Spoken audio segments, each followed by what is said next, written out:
जो या तो गौस पाक से मोहब्बत करता है या बगदाद जाने की तलब अपने दिल में रखता है। चलेंगे नहीं इंशाअल्लाह। हाथों को उठा के बोले चलेंगे। भाई माइक की आवाज़ बहुत अच्छी है, इसका इको बंद कर दे बस। इसका इको बंद कर दे माइक का, अब आवाज़ थोड़ी सी बढ़ा दें। इको बंद करके आवाज़ बढ़ा दें, ठीक है। इको बंद करें, आवाज़ थोड़ी सी और बढ़ा दें। और इसी कैंपस में आवाज़ रखें, बाहर नहीं, पूरी कायनात से मतलब नहीं है। हुज़ूर गौस पाक के शहजादे से ये शबात मियाँ कहते हैं कि सरकार सिद्दीक अकबर रदी अल्लाह तआला अन्हु मदीने शरीफ में रातों को नंगे पांव चला करते थे। तो उनसे उमर फारूक आजम ने पूछा था कि मेरे भाई आप रातों को नंगे पांव क्यों चलते हैं? तो सरकार सिद्दीक अकबर ने कहा था मैं चप्पल जूते इसलिए नहीं पहनता कि मेरे चप्पल की खट खट की आवाज़ से किसी गरीब की नींद में खलल न पैदा हो जाए। बोले ये किसी ने आपको तालीम दी? तो सरकार सिद्दीक अकबर ने फरमाया था मुझे मदीने वाले आका ने यह तालीम दी है। हो सकता है कोई घर में आराम करना चाहता हो, कल उसको फाइबर की कुर्सी पर अपने बच्चों का पेट पालना हो, लिहाजा गुजारिश करता हूँ कि आवाज़ इसी दायरे में रखें। सरकार सुरकाही शरीफ का फैज़ान आ चुका है माशाल्लाह। सरकार उस्मान का फैज़ जारी वसारी है। और जितने भी यहाँ पर करीब मशाइख ज़ाहिरी व बातिनी मौजूद हैं, उनके फ़यूज़ व बरक़ात से ही हुज़ूर का जिक्र हो रहा है। अब आइए तेज़ी के साथ मैं एक दो शेर नात के पढ़ दूँ, और मैं मुझे पढ़ना नहीं चाहिए लेकिन दिल के राह पढ़ दूँ, बहुत आसान लफ्ज़ है। जो दरबदर थे सैकड़ों दर देखते रहे, जो दरबदर थे सैकड़ों दर देखते रहे, सरकार हम तुम्हारी नजर देखते रहे। जो दरबदर थे सैकड़ों दर देखते रहे, सरकार हम तुम्हारी नजर देखते रहे। और नीयत भरी ना गुम्बदे खदरा की दीद से 100 बार देख कर भी उधर देखते रहे। नीयत भरी न गुम्बदे खदरा की दीद से 100 बार देखकर भी उधर देखते रहे। कोई एक आदमी बोले सुभान अल्लाह, सब नहीं भाई, शेर हल्का हो जाएगा, सब सुनते रहें और लोग देखते रहें इधर थोड़ी से। बहुत बहुत शुक्रिया। नीयत भरी न गुम्बदे खदरा की दीद से 100 बार देखकर भी उधर देखते रहे। और हमको नहीं खबर है कि महशर में क्या हुआ, आका जिधर थे हम तो उधर देखते रहे। अरे भाई क्या करता, अरे भाई बहुत हमको नहीं खबर है कि महशर में क्या हुआ, आका जिधर थे हम तो उधर देखते रहे। भाई ये जुमला मुझे नहीं कहना चाहिए वरना लालच में इसमें शामिल हो जाएगी, लेकिन एक बात बता दें आपसे, ये सारे पैसे मेरे साथ बगदाद शरीफ जाएंगे इंशाल्लाह। भाई मैं तो घर जाने का नहीं रहा, लेकिन उठ के मत आइएगा आप लोग, ठीक है? पैरों की मिट्टी मुझे दे दें ताकि मैं खाली हाथ न जाऊं इंशाल्लाह, ठीक है? सरकार गौस पाक करम फरमाए। देखिए आप, 100 बार देख कर भी उधर देखते रहे, हमको नहीं खबर है कि महशर में क्या हुआ, आका जिधर थे हम तो उधर देखते रहे। आका शेर व शायरी का माहौल खत्म करना चाहिए, आपकी भीड़ यहाँ पर जमा है, मकसद फौत हो जाएगा। सुने आप, मैं गुजारिश करूंगा मेरे सलाम का जवाब दें, अस्सलामु अलैकुम व रहमतुल्लाहि व बरकातुहू। अब आइए दुरूद शरीफ पढ़ते हैं। बैठे रहिएगा, आपकी जब जरूरत होगी मैं आपको बुलाऊंगा मुसाफे के लिए, आप वहीं जाइएगा नहीं। अगर कहीं जाना भी होगा तो दिल छोड़ के जाइएगा, मुझे आपके दिल से मतलब है, ठीक है? सुने, दुरूद शरीफ के हवाले से प्रोफेसर वासिफ अली वासिफ ने एक बात कही है, इसे सोने की कलम से लिखना। वासिफ अली वासिफ से पूछा गया कि दुरूद पढ़ने की शर्त क्या है? तो वासिफ अली वासिफ कहते हैं दुरूद पढ़ने की एक शर्त है। कितनी ऊंची बोले? एक शर्त है। बोले वो एक शर्त कौन सी है? देखना कितने ज़हीन लोग बैठे हुए हैं। तो वासिफ अली वासिफ ने कहा दुरूद पढ़ने की एक शर्त है। कहा कौन सी? कहा दुरूद पढ़ने वाले लोग, यानी आप में से, दुरूद पढ़ने वाला डिपार्ट, दुरूद पढ़ने वाले और जिस नबी पर दुरूद पढ़ा जाए, दोनों का जमाना एक होना चाहिए। समझ रहे हैं आप? तब दुरूद पढ़ना चाहिए। क्या मतलब? 200 साल पहले कोई मुजफ्फरपुर में आके इंतकाल कर गया तो उसके नाम से कोई खत भेजेंगे? बोल दे, पूछ के बोले। खत वहीं भेजेंगे जहां जवाब आने की उम्मीद हो। दुरूद भी साहिबे दुरूद की मौजूदगी में पढ़ा जाए, ये शर्त है। वासिफ अली वासिफ कहते हैं दुरूद पढ़ने की सिर्फ एक शर्त है कि दुरूद पढ़ने वाला और जिस नबी पर दुरूद पढ़े, दोनों का जमाना एक होना चाहिए, तब दुरूद पढ़ो, वरना नहीं। तो उसने कहा हम ना पढ़ें? कहा क्यों? कहा हुजूर 1500 साल, अगले साल जब आएगा ना रबी नूर शरीफ का तो 1500 साल पूरे हो जाएंगे। हुजूर सल्लल्लाहु अलैहि वसल्लम 14.5 पौने 1500 साल पहले, ये 30 साल पहले की बात है, मक्के शरीफ में आए, मदीने पाक में आराम कर रहे हैं और हम गैर मुनकसिम हिंदुस्तान में आए और आपके सामने बैठे हुए हैं। हम तो हुजूर के जमाने में नहीं थे, तो इसका मतलब हम दरूद ना पढ़े? वासिफ अली वासिफ ने कहा ना ना ना ना ना, ये सच है कि तू हुजूर के जमाने में नहीं था, लेकिन ये भी हकीकत है हुजूर तो तेरे जमाने में है। आय हाय, बोले हुजूर तो तेरे जमाने में है। बोले ये हुजूर का जमाना है? बोले बिल्कुल ये हुजूर का जमाना है। बोले सबूत दीजिए। आप हैं, नजर आ रहे हैं, आपके सर पे टोपियां हैं, नजर आ रही हैं, लिबास है, नजर आ रहा है, इश्क झलकता है, वो जाहिर है, तो हुजूर हैं तो सबूत दीजिए। तो वासिफ अली वासिफ ने कहा बगैर किसी पिलर के अल्लाह ने आसमान को रोक रखा है, अल्लाह ने आसमान को रोक रखा है, इसका मतलब कोई है जिसकी वजह से रोक रखा है, और हुजूर ही उसकी वजह, हुजूर ही उसकी गायत, हुजूर ही उसका सबब, हुजूर ही कायनात की जान। बकौल फाजिल बरेलवी, जान है तो जहान है, वरना हट जाएं गर रसूल खुदा दरमियान से, लाखों बलाएं टूट पड़े आसमान से। जमीन का बैलेंस कायम है, वक्त पर सूरज निकलता है, डूबता है, चांद चमकता है, गुरूब होता है, इसका मतलब ये सारा सिस्टम मकसूद कायनात की वजह से है, और हुजूर ही कायनात की डिलीवरी का सबब है। समझ गए? उधर सूफी सुल्तान मियां शाह साहब किबला से पूछा गया कि दरूद पढ़ने का तरीका क्या है? जरा हाथ उठा के बताएं क्या पूछा गया? दरूद पढ़ने का, इसे याद करना है इंशाल्लाह साहिबो। दरूद पढ़ने का बोले तरीका क्या है? देखना कितने लोग मचलते हैं। तो सूफी साहब कहते हैं दरूद पढ़ने का वही तरीका है जो नमाज पढ़ने का। मेरी टोपियां मेरे मोहसिनीन के कदमों के नीचे। बोले दरूद पढ़ने का वही तरीका है जो नमाज पढ़ने का। बोले नमाज पढ़ने का तरीका क्या है? तो सूफी साहब कहते हैं कि हुजूर ने इरशाद फरमाया ऐसे नमाज पढ़ो या तुम खुदा को देख रहे हो या खुदा तुम्हें देख रहा है। तो कहते हैं ऐसे ही दरूद पढ़ो या तुम नबी को देख रहे हो या नबी तुम्हें देख रहा है। बहुत बहुत शुक्रिया।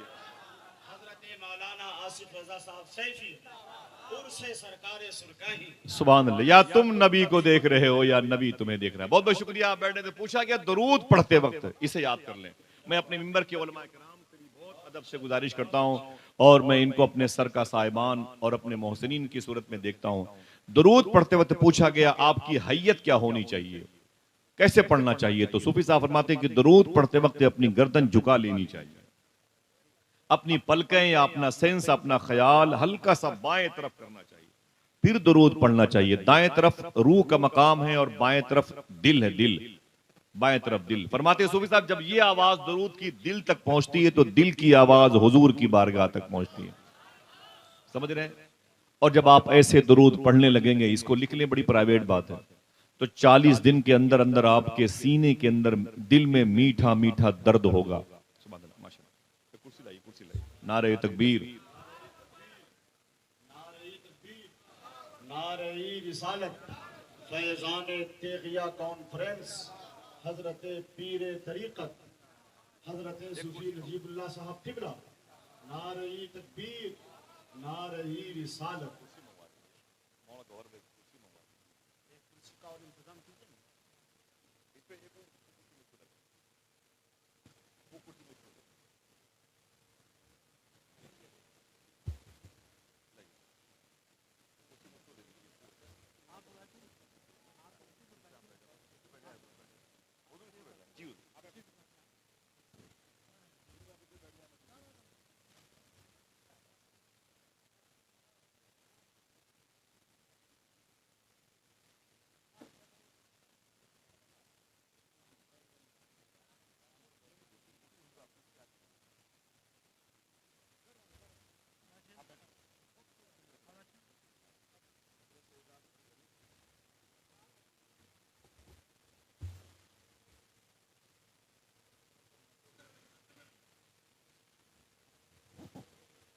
बड़े अदब और एहतराम के साथ बुजुर्गों की मौजूदगी में उनको शाहिद व आदिल बना के दुरूद शरीफ का हदिया तबरीक पेश करें और बावाज़ बुलंद पढ़ें। अल्लाहुम्मा सल्ली अला सय्यदना व शफीअना व नबीना व मौलाना नूरिका मुहम्मद व अला आलि मुहम्मद बिअदद कुल्लि मालूमिन लक।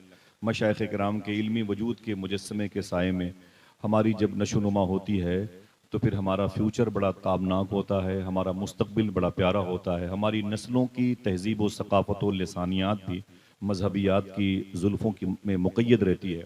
मुझे खुशी है कि हज़रत की आमद से अल्हम्दुलिल्लाह रब्बिल आलमीन इस मुबारक मजलिस नूर की जो कामयाबी थी उसको कबूलियत में तब्दील होने की आसानी से सूरत पैदा हुई है।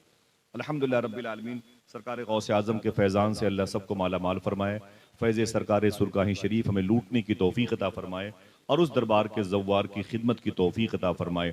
अल्लाह ने कुरान शरीफ में इरशाद फरमाया क़द जाअकुम मिनल्लाहि नूर, फिर कहीं कहता है वमा अरसलनाका इल्ला रहमतल लिल आलमीन। कोई तकरीर नहीं होगी, बस बैठे रहिएगा आप।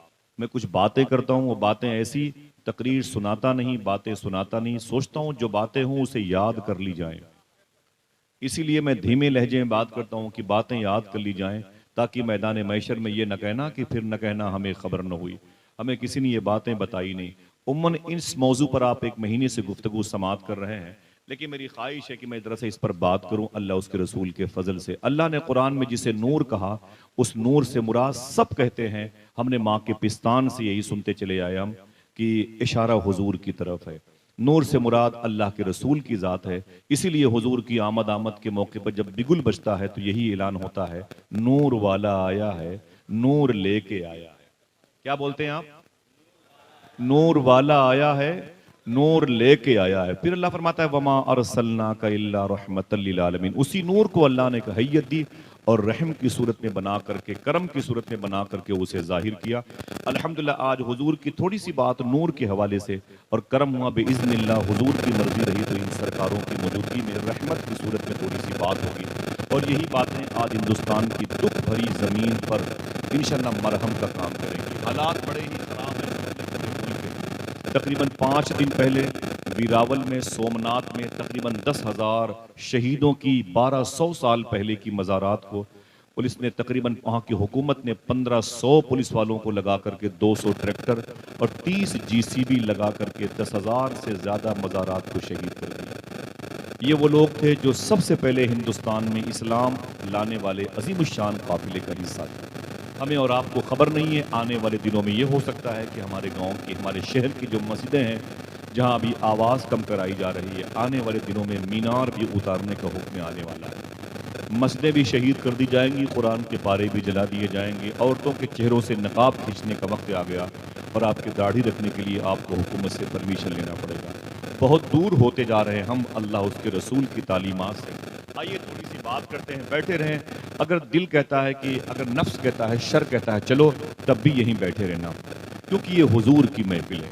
हमें हुजूर की महफिल के बारे में, स्टेटस के बारे में इल्म नहीं। पहले के दौर में औरतें जब अपने बच्चों को अपनी गोद में रखती थी ना, वो बच्चे रोते थे तो उनकी सहेलियां कहती थी, ऐ अपने बच्चे को किसी हकीम के पास दिखा दे, किसी तबीब के पास दिखा दे, किसी मुस्तशफा हॉस्पिटल में लेके चली जा। तो वो लड़कियां कहती चल चल चल, मुझे मशवरे मत दे, मैं कहीं नहीं लेके जाऊंगी अपने बच्चे को, बस मेरा बच्चा मेरी गोद में रोता रहेगा। बोले फिर ठीक कैसे होगा? तो लड़कियां कहती थी कि 2-3 दिन के बाद मेरे दरवाजे पर हुजूर की मिलाद की महफिल होने वाली है, मैं अपने बच्चे को हुजूर की मिलाद की महफिल में लेके जाऊंगी, मेरा बच्चा रात भर हुजूर की बातें, हुजूर की नातें सुनते सुनते शिफा पा जाएगा। ये मकसद हुआ करता था। पहले के दौर में गरीब लोग हुजूर की मजलिस का इंतजार करते थे, माजूर लोग गरीब की मजलिस का इंतजार करते थे, लोग जिस्मानी तौर पर फिटनेस नहीं होते थे तो हुजूर की मजलिसों का इंतजार करते थे। ये तो मजलिस के फवायद आपको मिल रहे हैं, इसके बाद क्या होगा? सूफिया कहते हैं जहां मजलिस रसूल होती है वहां 300 साल के बाद भी अगर किसी अल्लाह के वली का गुजर होता है, उस जमीन से अगर किसी अल्लाह के वली का गुजर होता है तो वो भी यहां अपने गुलामों को लेकर ठहर जाता है और अपने मुरीदों से कहता है यार ठहर, ये जमीन बता रही है कि इस जमीन पर कभी आमीना के लाल की बातें हो चुकी हैं। हम समझते हैं ये मौलवियों का काम है, ये रोजाना डर रहा है उनके मुर्ग मुसल्लम खाने की तरकीब है। ना ना ना मेरे भाई, यही वो जिक्र रसूल है जिसकी वजह से जमीन का निजाम कायम है, जिसकी वजह से हमारी पलकों का झपकना बराबर मुतवातिर हो रहा है। हुजूर का जिक्र ना हो तो जमीन में फसाद फैल जाए, अगर हुजूर की बातें ना हो तो इंसान की रूह बीमार हो जाए, हुजूर का तस्करा ना हो तो हमारी आंखें अपना काम करना बंद कर दें। ये जिंदगी के शब रोज, ये आइन, ये आर्टिकल, ये कानून जो आज हमारी जिस्मानी इंसाइक्लोपीडिया का सबब बने हैं, वजह आमीना के लाल की जात। ये कोई कागजी बात नहीं है, आप इसे समझोगे साइंसी एतबार से तो कोई तुम्हें समझाएगा, कुरानी एतबार से तब भी तुम्हें कोई समझाएगा। अल्लाह कहता है कि मैंने तुम्हारे पास जो भेजा उसे नूर बना के भेजा। क्या कहते हैं आप? नूर वाला आया है। क्या बोलते हैं? अच्छा, हुजूर को नूर वाला, अब आप यकीन करें कि नूर वाला हुजूर है तो सबूत चाहिए, सबूत चाहिए। बड़ी मशहूर बात है, जैसे आप नहीं पूछते अपने गांव के बुजुर्गों से चचा आपकी उम्र कितनी है, तो चचा कहते हैं बेटा याद नहीं है। इतनी बात याद है कि मुजफ्फरपुर रेलवे स्टेशन पे तब सुबह शाम को 2 ट्रेनें आती थी, 2-3 दुकानें कुल थी सामने, अब तो भीड़ लगी हुई है। ऐसे ही सवाल हुजूर ने जनाब जिब्रील से किया था, जिब्रील तुम्हारी उम्र कितनी है? तो जनाब जिब्रील ने कहा था हुजूर मुझे याद नहीं है, इतनी बात याद है कि 70,000 साल के बाद एक तारा पर्दे, चौथे पर्दे हिजाब से, चौथे हिजाब के पर्दे से चमकता था एक तारा। मैंने उस तारे को 72,000 मर्तबे देखा है। मैंने 30 सेकंड में कह दिया और आपने 10 सेकंड में नारे भी लगा लिए। फिर से रिवर्स करता हूं, समझो, ठहरो, कयाम करो, फिर आगे बढ़ना। वो कहते कि एक तारा 70,000 साल के बाद चमकता था। कितने?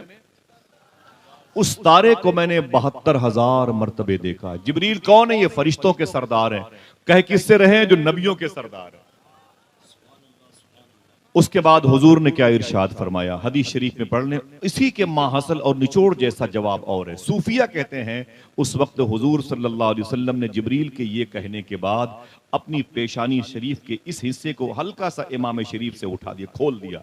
जैसे हुजूर ने खोला, जनाब जिब्रील हुजूर के कदम से लिपट गए और लिपट के बोले, आका वो तारा जो 70,000 साल के बाद एक मर्तबे चमकता था, जिसे मैंने 72,000 मर्तबे देखा है, वही इस वक्त तारा आपकी पेशानी पे चमक रहा है। आखिर इनसे बर्दाश्त कैसे हो? तो ये नारा लगाए, ये नारा लगा के दम लेंगे, नूर वाला आया है।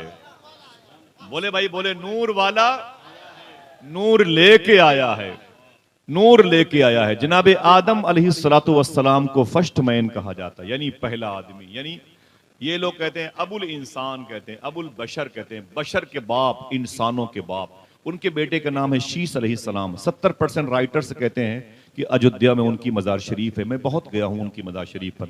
10,000 से ज्यादा औलिया किराम की मज़ार शरीफ अयोध्या फैजाबाद में, जहां बाबरी मस्जिद है। माफी चाहता हूं, उसे थी कहने का दिल नहीं कहता। अपने बच्चों से मैं हर राज छुपा लूंगा, मगर 6 दिसंबर का मैं अखबार कहां रखूंगा। हाय हाय। उसी मुबारक जमीन पर एक नबी के बेटे शीस अलैहिस्सलाम, जो खुद नबी हैं, लेटे हुए हैं। शीस अलैहिस्सलाम। 30% मुअल्लिफीन ने एहतियाती जुमले उनके वहां होने के बारे में इजहार फरमाए। 70% की मजबूत आ रहा है वहीं पर है। उन्होंने अपने बाप आदम अलैहिस्सलाम से बात की। बाप ने अपने बेटे शीस अलैहिस्सलाम से, बाप ने कहा, अरे मेरे बेटे शीस, मैं पहला आदमी, तू मेरा बेटा, मैं दुनिया से जा रहा हूं, एक बात तुझसे कह के जा रहा हूं। देखना कितने लोग सुभान अल्लाह कहते हैं, मेरे जाने के बाद जब तुझे कोई दिक्कत पैदा हो तो मोहम्मद के नाम का वसीला देना। बहुत बहुत शुक्रिया, बहुत बहुत शुक्रिया, सुभान अल्लाह। खुश हो रहे हैं आपकी, आपके नबी की बात हो रही है।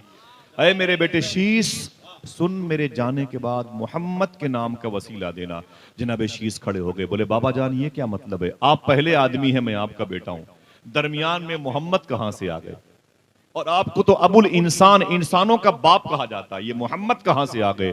तो जनाब आदम अलैहिस्सलातु वस्सलाम ने कहा था, ये सच है, मैं फर्स्ट मैन हूं, मैं अबुल इंसान, इंसानों का बाप हूं, अबुल बशर, बशर का बाप हूं। ये मोहम्मद अबुल अरवाह, रूहों के बाप है,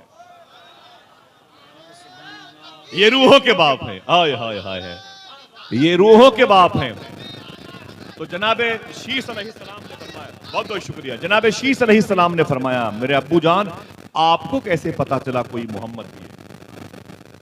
आपको कैसे पता चला कोई मोहम्मद भी है? तो जनाबे आदम अलैहिस्सलातु वस्सलाम कहते हैं, जन्नत पे जब मैंने अपनी आंख खोली तो मैंने क्या देखा? दरख्तों की हर पत्तियों पर जहां अल्लाह लिखा था, उसी के आगे मोहम्मद लिखा था। मेरे दिल से आवाज आई, अल्लाह वो जिसने कायनात बनाई, मोहम्मद वो जिसकी वजह से कायनात बनाई, मोहम्मद वो जिसकी वजह से कायनात बनाई है। हुजूर ही कायनात का सबब।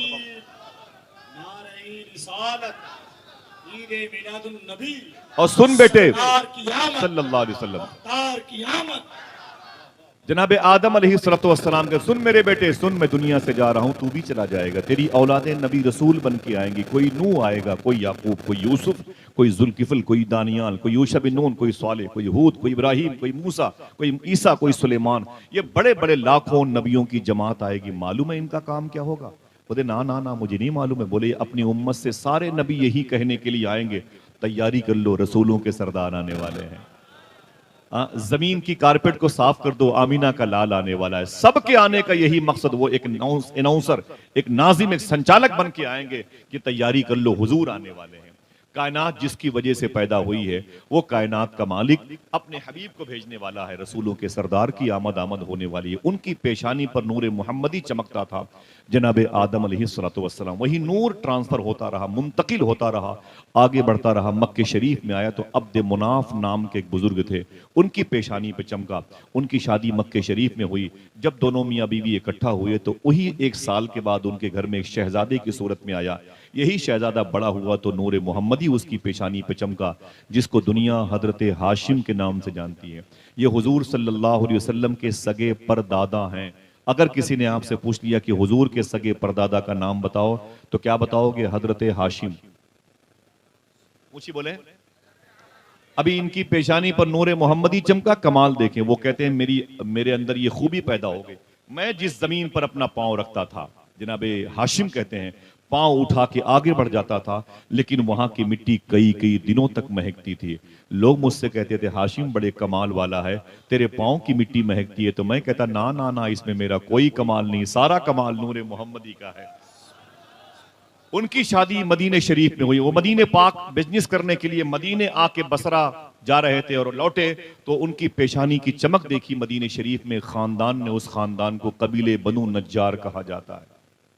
इसी खानदान की लड़कियों ने हुजूर सल्लल्लाहु अलैहि वसल्लम का इस्तकबाल किया था। और एक रवायत के मुताबिक कुलसूम बिन्त हारिस अंसारी रदी अल्लाह तआला अन्हा लड़की की नात को पढ़ा था, जिस नात को सुन करके फरिश्ते ही नहीं झूमे, अल्लाह का रसूल भी झूम रहा था। तलअल बद्रु अलैना मिन सनियातिल विदाई। इसी खानदान की लड़की थी। उसके माँ बाप ने देख लिया जनाबे हाशिम को। बोले हाशिम तुम्हारी शादी हुई? कहा नहीं। किसके बेटे हो? कहा अब्द मुनाफ। कौन अब्द मुनाफ? बोले वो काबे का मुतवल्ली, बड़े बड़े ऊंचे स्टेटस के हो। शादी नहीं हुई? कहा नहीं। कहा मेरी बेटी से शादी करोगे? फरमाया रब की मर्जी हुई। कुछ शर्तों के साथ उनकी मदीने शरीफ में शादी हो गई। हुजूर के परदादा की शादी कुछ शर्तों के साथ मदीने में हुई। जो उनके निकाह में लड़की आई थी उसका नाम था हजरत सलमा। ये हुजूर की सगी परदादी है। अगर कोई पूछे तो क्या बताओगे सगी परदादी का नाम? सबकी आवाज नहीं आई। यही दोनों मियाँ बीवी, ये दोनों अजसाम मुबारका, ये दोनों रूहें जब इकट्ठा हुई, इत्तिसाल का शरफ पाती हैं, तो इस घर में एक शहजादा पैदा हुआ 12-13 महीने के बाद, जिसको दुनिया हुजूर के दादा अब्दुल मुत्तलिब के नाम से जानती है। सुभान अल्लाह। जब जनाबे अब्दुल मुत्तलिब पैदा हुए तो वो कहते मेरी पेशानी पर नूर मोहम्मदी चमका, तो मेरे अंदर ये कमाल पैदा हुआ। जब मैं मक्के की गली से गुजरता था तो बीमार बकरियां, बीमार जानवर मेरे करीब से गुजरते तो अल्लाह उन्हें शिफा अता फरमा देता था। लोग कहते थे अब्दुल मुत्तलिब बड़े कमाल का है, बकरियां तेरे करीब आके जिनकी थन को दूध से भरा हुआ हम देखते हैं, मरने वाली बकरियां जिंदगी पा जाती हैं। तो जनाबे अब्दुल मुत्तलिब कहते मेरा कोई कमाल नहीं, सारा कमाल नूर मोहम्मदी का है। जनाबे अब्दुल मुत्तलिब कहते हैं मेरी शादी मक्के शरीफ में जिस लड़की से हुई, उस लड़की का नाम सुन के मैं अकेले अगर मैं नाम बताऊंगा तो एक आदमी जरूर सुभान अल्लाह कहेगा। उसका नाम था हजरत फातिमा रदी अल्लाह तआला अन्हा। जनाबे फातिमा बड़ा प्यारा नाम है। हुजूर सल्लल्लाहु अलैहि वसल्लम की सगी दादी का नाम फातिमा, और हुजूर की सगी बेटी का भी नाम फातिमा, हुजूर की नवासी का भी नाम फातिमा, हुजूर की नवासी की बेटी का भी नाम फातिमा, और हुजूर के लाडले सैयदना शेख अब्दुल कादिर जिलानी की माँ का भी नाम फातिमा है। माँ का भी नाम फातिमा। वक्त होता तो इस मौजू पर बात करता, मुझे तो आप जैसे लोगों की दुआएं लेनी है। सुने आप, जनाबे अब्दुल मुत्तलिब की शादी मक्के शरीफ में फातिमा नाम की लड़की से हुई। आप कहते हैं जब हम दोनों इकट्ठा हुए तो हमारे घर में एक साल के बाद ऐसा हसीन शहजादा पैदा हुआ जिसे हुजूर सल्लल्लाहु अलैहि वसल्लम के अब्बू हजरत अब्दुल्ला के नाम से लोग जानते हैं। मक्के शरीफ में हुजूर के अब्बू पैदा हुए। जरा खुश हो जाओ, कह दो सुभान अल्लाह। ये खुशी का मकाम है। नूर मोहम्मदी अपने असल सेंट्रल पॉइंट पे आ रहा है। अब जमीन पर नारा लगने वाला है, नूर वाला आया है, नूर लेके आया है। लोग अब दुआ मांगेंगे, सुना है आप हर आशिक के घर तशरीफ लाते हैं, मेरे भी घर में हो जाए चरागा या रसूल अल्लाह। सबसे पहले ये शेर दुआओं की सूरत में जमीन मक्का की गोद उठी हुई थी और उस वक्त जमीन मक्का की कोख से यही आवाज आई थी, सुना है आप हर आशिक के घर तशरीफ लाते हैं, मेरे भी घर में हो जाए चरागा या रसूल अल्लाह। तो मक्के की जमीन की ये दुआ अल्लाह ने कबूल फरमाई थी। उसके बाद मदीने की जमीन ने दुआ मांगी, दिखा दो अपना चेहरा प्यारा प्यारा या रसूल अल्लाह, खुदा का जीते जी कर लूं नजारा या रसूल अल्लाह। आका करीम सल्लल्लाहु अलैहि वसल्लम के अब्बू जनाबे अब्दुल्ला पैदा हुए। प्यार से बोल दो सुभान अल्लाह। कोई ड्रामा की कैसेट नहीं है, कोई कपिल शर्मा के हंसी मजाक की दास्तान नहीं। सुनो अपने नबी की बातें। आप नहीं सुनोगे तो कौन सुनेगा? आप चुन लिए गए हो। मैं ये बातें हिंदुस्तान के फाइनेंस मिनिस्टर को नहीं सुना सकता। क्यों? वो बेतौफीक लोग हैं और आप तौफीक पाए हुए लोग हैं। समझे? बड़ी बड़ी ताकतें हिंदुस्तान के बाहर भी इतनियां हो, शेक्सपियर, मिल्टन, आइंस्टाइन, लॉर्ड मिकाले और बाइडन जैसे लोग हैं। इन कुत्तों से क्या मतलब है? अल्लाह के नबी का तस्करा तो हम जैसे फकीरों के हिस्से में आया है। आप जमीन पर नहीं बैठे, आप आसमान पर बैठे हुए। खुदा कसम, सबसे बड़े अमीर आप भी हैं, सबसे बड़े खुशकिस्मत आप भी हैं। जिनके हिस्से में हुजूर आ जाए उससे बड़ा अमीर कोई नहीं होता। मालूम है, मेरे आका के अब्बू जनाबे अब्दुल्ला जैसे जैसे बड़े हो रहे थे, नूरे मोहम्मदी चमकता था। वो कहते, जब मैं पेड़ पौधों के करीब से गुजरता तो पेड़ पौधों की शाखें झुक झुक करके मुझे सलामी करती थी और कहती थी, अय अब्दुल्ला मुबारक हो, तेरी पेशानी पर नूरे मोहम्मदी चमकता है, तेरी पेशानी पर नूरे मोहम्मदी चमकता है। और लेकिन इस नूर को देख के ईसाइयों ने और यहूदियों ने बहुत बौखलाहट पैदा की। उन्हें यकीन हो गया कि जिस नबी के आने से मेरा दीन मलिया मेट हो जाएगा, उस नबी का नूर अब्दुल्ला की पेशानी पे चमकता है। उस वक्त दुनिया में दो बड़ी सुपर पावर हुकूमत थी। एक को ईरान कहा जाता है, एक को रूम कहा जाता है। रूम का नाम अब इटली है और ईरान की जो हुकूमत थी वो इराक के दारुल हुकूमत बगदाद शरीफ से 40 किलोमीटर के फासले पर मदाइन एक जगह है, जहां पर वो किला हुजूर की पैदाइश पर जिसकी दीवारें फट गई थी और वो कैसर का महल जहां कंगूरे टूटे थे, वो इटली की जमीन पर। दुनिया में दो बड़ी सुपर पावर हुकूमत थी जब हुजूर जमीन पर आए। तो उन हुकूमतों के मालिकों नजूमियों ने कह दिया था, वो नबी आ गया, आने वाला, अब बच नहीं सकते, कहीं तुम्हारे लिए जाए पनाह नहीं है। ईसाइयों ने हुजूर के अब्बू का कत्ल करना चाहा। पूरे मक्के की पहाड़ियों में छुप छुप करके बैठा करते थे। उन दिनों एक जादूगरनी ने हुजूर के अब्बू को देख लिया, कहा रुक जाएं, ठहर गए। जनाब अब्दुल्ला, उसने कहा नाम क्या है? कहा अब्दुल्ला। बाप का नाम क्या है? बोले अब्दुल मुत्तलिब। बोले दादा का नाम? बोले हाशिम। परदादा? बोले अब्द मुनाफ। बोलो काबे के मुजावर हो, काबे के मुतवल्ली हो, जवारे काबा की खिदमत करने वाले हो, बड़े ऊंचे मकाम पर फाइज हो। बोले रब का शुक्र है, तू क्या चाहती है? उसने कहा अब्दुल्ला, तेरी पेशानी पे एक नूर चमक रहा है, मुझे लालच लग रही है, तू मुझसे शादी कर ले, मैं तेरी जौजा बन जाऊं, तू मेरा जव्वज बन जाए और ये नूर जो तेरी पेशानी पे चमक रहा है मेरे पेट में आ जाए। जनाब अब्दुल्ला ने कहा, ये नूर ऐसा नहीं है जो तुझ जैसी जादूगरनी के शिकम में जाए, मैं इनकार करता हूं। आप रिश्ते को ठोकर मार के अपने घर आ गए और घर वालों से कहा कि लड़कियां मक्के शरीफ की मुझे ऑफर करती हैं शादी की, इस नूर मोहम्मदी की वजह से लालच में वो पड़ जाती हैं मुझे देख करके। घर वालों ने कहा कि अल्लाह का हुक्म हुआ, जल्दी तुम्हारी शादी होगी। उस वक्त आप अकेले ही मक्के की पहाड़ियों से गुजर रहे थे। 70 ईसाइयों ने हुजूर के बाप पे हमला कर दिया। ये जिस्म के टुकड़े टुकड़े कर देना चाहते थे जनाब अब्दुल्ला को, लेकिन जिसे अल्लाह ताला सलामत रखे उसे कौन मिटा सकता है। मालूम क्या कहा था? नूरे खुदा है कुफ्र की हरकत पे खंदा जन, इनसे कह दो कि फूंकों से ये चराग बुझाया न जाएगा। आज जो इस्लाम को मिटाने के लिए बात करते हैं, सुभान अल्लाह, कल 70 साल पहले जब मुरादाबाद की जमीन पर चौराहे पर अल्लामा काफी मुरादाबादी को लेके आया गया था, जज ने कहा था काफी मुरादाबादी तेरी कोई आखिरी ख्वाहिश तो बता। तो अल्लामा काफी ने कहा था, ओ कुत्ते सुन जज, मेरी आखिरी ख्वाहिश है कि मैं फांसी के फंदे पर हुजूर की नात पढ़ना चाहता हूं, हुजूर की नात। तो उसने कहा पढ़ ले, मरने से पहले ये तेरी आखिरी नात होगी। तो अल्लामा काफी ने कहा था, ओ कुत्ते सुन, मेरी आखिरी नात नहीं होगी, मैं दुनिया से चला जाऊंगा, लेकिन हर मजलिसों में मेरी नात पढ़ी जाएगी और आज पढ़ी जा रही है। कोई गुल बाकी रहेगा ना चमन रह जाएगा, बस रसूलुल्लाह का दीने हसन रह जाएगा। इस्लाम कोई संडीला का लड्डू नहीं जिसे हजम कर लिया जाए, इसमें इमाम हुसैन के जद्दे करीम का लहू शामिल है। आइए दोस्तों बात करते हैं हुजूर की आमद की। हुजूर नूर बन के आए हैं। क्या कोई चुपके से कह सकता है नूर वाला आया है, नूर लेके आया है? ऊंची बोले, नूर लेके आया है। जनाब अब्दुल्ला कहते मैंने अकेले तलवार निकाली और 70 के मुकाबले में सामने आ गया। वो एक तरफ तलवारें थी, एक तरफ तलवार थी और लड़ाई शबाब पर थी। एक बूढ़े बुजुर्ग ने आवाज सुनी तो उस जो है रज़्मगाह में आ गया, उस कत्लगाह में आ गया, देखा तो एक तलवार 70 तलवारों का मुकाबला कैसे कर रही है। वो उसने भी जनाब अब्दुल्ला का साथ दिया। 70 ईसाई कुछ मारे गए, कुछ भाग गए। जनाब अब्दुल्ला ने अपनी तलवार को खून से साफ किया और जैसे उसे म्यान में रखा, तलवार को रखी जैसे म्यान में, मालूम है वैसे वो बुजुर्ग करीब आए, बोले बेटे बड़े बहादुर मालूम होते हो, बूढ़ा हो गया हूं लेकिन तुम जैसा जांबाज नहीं देखा, तुम जैसा कवि बहादुर इंसान नहीं देखा, अकेले 70 को हरा दिया। तो जनाब अब्दुल्ला ने कहा मेरा कोई कमाल नहीं, कमाल नूरे मोहम्मदी का है। जैसे नूरे मोहम्मदी को उस बूढ़े ने देखा, उनकी नीयत तब्दील हो गई। बोले ये नूर तेरी पेशानी पे चमकता है, बड़ा प्यारा है, तेरी शादी हुई? कहा नहीं। नाम क्या है? बोले अब्दुल्ला। बोले ओ अब्दुल्ला नाम है? बोले हाँ। तेरे बाप का नाम? बोले अब्दुल मुत्तलिब। बोले वो अब्दुल मुत्तलिब जिसके हाथ में बाबे काबा की चाबी है, जो काबे के दरवाजे की चाबी जिसके पास है? बोले हाँ। बोले वो काबे की तज़ीनकारी जिसके जिम्मे? फरमाया हाँ। तो जनाबे अब्दुल्ला से उस बूढ़े ने कहा कि मेरी एक बेटी उससे शादी करेगा। देखना कितने लोग सुभान अल्लाह कहते, मेरी बेटी शादी करेगा। तो जनाब अब्दुल्ला ने कहा तेरा नाम क्या है? उसने कहा मेरा नाम वहब है।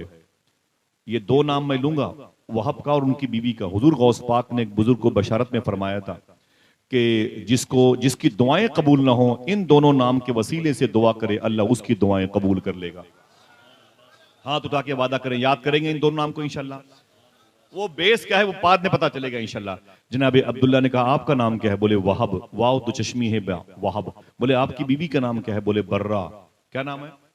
बर्रा। बोले अच्छा, जिस लड़की से मेरी शादी करना चाहते हो उस लड़की का नाम क्या है?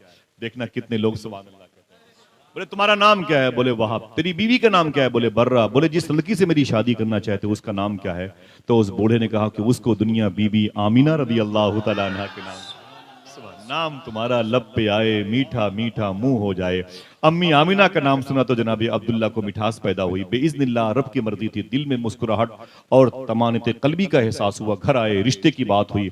हुजूर के अब्बू की शादी हुजूर की माँ अम्मी आमिना से हो गई। किस महीने हुई कहो तो बता दूं? चुपके से बताऊंगा ताकि सब न सुनने पाए। बता दूं, रजब शरीफ के महीने में शादी। अगर किसी की बेटी और बेटे की शादी रजब शरीफ के महीने में हो, एक नियत ये भी कर लिया करो कि इसी महीने हुजूर के अब्बू की भी शादी हुई थी। अलग से आपको बेनिफिट। कोई पूछे तो क्या बताओगे? हुजूर के अब्बू की शादी किस महीने हुई? आवाज कमजोर है। किस महीने हुई? एक महीने में 4 जुमा होता है, करीब करीब कभी 5 हो जाता है। कितने? आइए बड़ी प्राइवेट बात बताता हूं। हर दूसरा शख्स साहिब औलाद बैठा हुआ है। इशारे की बात करूंगा, रिकॉर्डिंग है, कोई माँ बहन भी सुनती रहती ना, तो ये फहश बात ना हो। मालूम है हुजूर की मां अम्मी आमिना फरमाती रजब शरीफ की जुमा की रात थी। जुमा की रात थी, मैं अपने शौहर के साथ बिस्तर पे लेटी हुई थी। कौन सी रात थी? देखना उलमा किराम मुस्कुराते कितना है, और आप मुस्कुराइएगा जो समझ लीजिएगा, ज्यादा मुझे ओपन करने के लिए हुक्म मत दीजिएगा वरना बात खराब हो जाएगी। ठीक है, ये अदबी महफिल है। अम्मी आमिना फरमाती मैं जुमा की रात थी रजब शरीफ के महीने में, अपने शौहर के साथ बिस्तर पे लेटी हुई थी। उसी रात अल्लाह के हुक्म से नूर मोहम्मदी ट्रांसफर हुआ और मेरे शौहर की पुश्त में आया, पीठ में, और फिर वहां से ट्रांसफर होकर के मेरे पेट में तशरीफ लाया। 1 मिनट, ये जमीन बुजुर्गों की है, दुर्वेशों की है, मस्तानों की है। असल मौका यही है कि अपने हाथ को उठा के कह दिया जाए अस्सलातु वस्सलामु अलैका। फिर से बोले। शेख अब्दुल हक मुहद्दिस देहलवी फरमाते हैं कि लोग कहते हैं कि दुशंबा का दिन अफजल है, इस दिन हुजूर जमीन पर तशरीफ लाए। वो कहते हैं ना, मेरी नजर में जुमा का दिन अफजल है, इस दिन हुजूर अपनी माँ के पेट में तशरीफ लाए। फिर से बोले अस्सलातु वस्सलामु अलैका। जनाब अम्मी आमिना रदी अल्लाह तआला अन्हा फरमाती जुमा के दिन हुजूर मेरे पेट में आए। चुपके से पूछूं आपसे, कितने लोगों ने ये बात समझी है? बताएं। समझ गए माशाल्लाह। जिनकी गोद खाली है अल्लाह उसको इस जिक्र के सदके में उसकी गोद को भर दे। आमीन कह दो। समझ गए आप? एक महीने में 4 जुमा होते हैं। अब वो 4 जुमा में कौन सा जुमा था भाई? 4 जुमा होते हैं। एक जुमा को हुजूर ट्रांसफर हुए थे अपनी माँ के पेट में, कौन सा जुमा था? मुझे पता है लेकिन बताऊंगा नहीं, बताने पर पाबंदी है। अब कैसे पता चले कि भाई यही जुमा था? तो सूफिया कहते हैं रजब शरीफ के महीने में हर जुमा को 100 मरतबे दरूद शरीफ पढ़ा करो, कभी न कभी तो उस लम्हे से मुलाकात हो ही जाएगी। राज दिल का आईना है, उसको छुपा कर रखो वरना टूट जाएगा हर जगह दिखाने से। हुजूर सल्लल्लाहु अलैहि वसल्लम अपनी माँ के पेट में। रजब शरीफ के बाद शाबान का महीना आता है। कौन सा? शाबान के बाद कौन सा महीना? रमजान का। बोले भाई बात मक्के की हो रही है, रमजान के रोजे भी फर्ज नहीं थे। हुजूर सल्लल्लाहु अलैहि वसल्लम के अब्बू जनाब आमीना अपनी बीवी के पास आए, बोले, अय मेरी बीवी आमीना, 2 महीने हुए हैं शादी को, मैं बिजनेस करने के लिए मुल्क शाम जाना चाहता हूँ। मुल्क शाम कहाँ है मालूम है? जैसे इंडिया, भारत और हिंदुस्तान 3 नाम है ना, 3 नाम है, इंडिया, भारत, हिंदुस्तान। वैसे मुल्क शाम के 2 नाम है, एक शाम और सीरिया। क्या?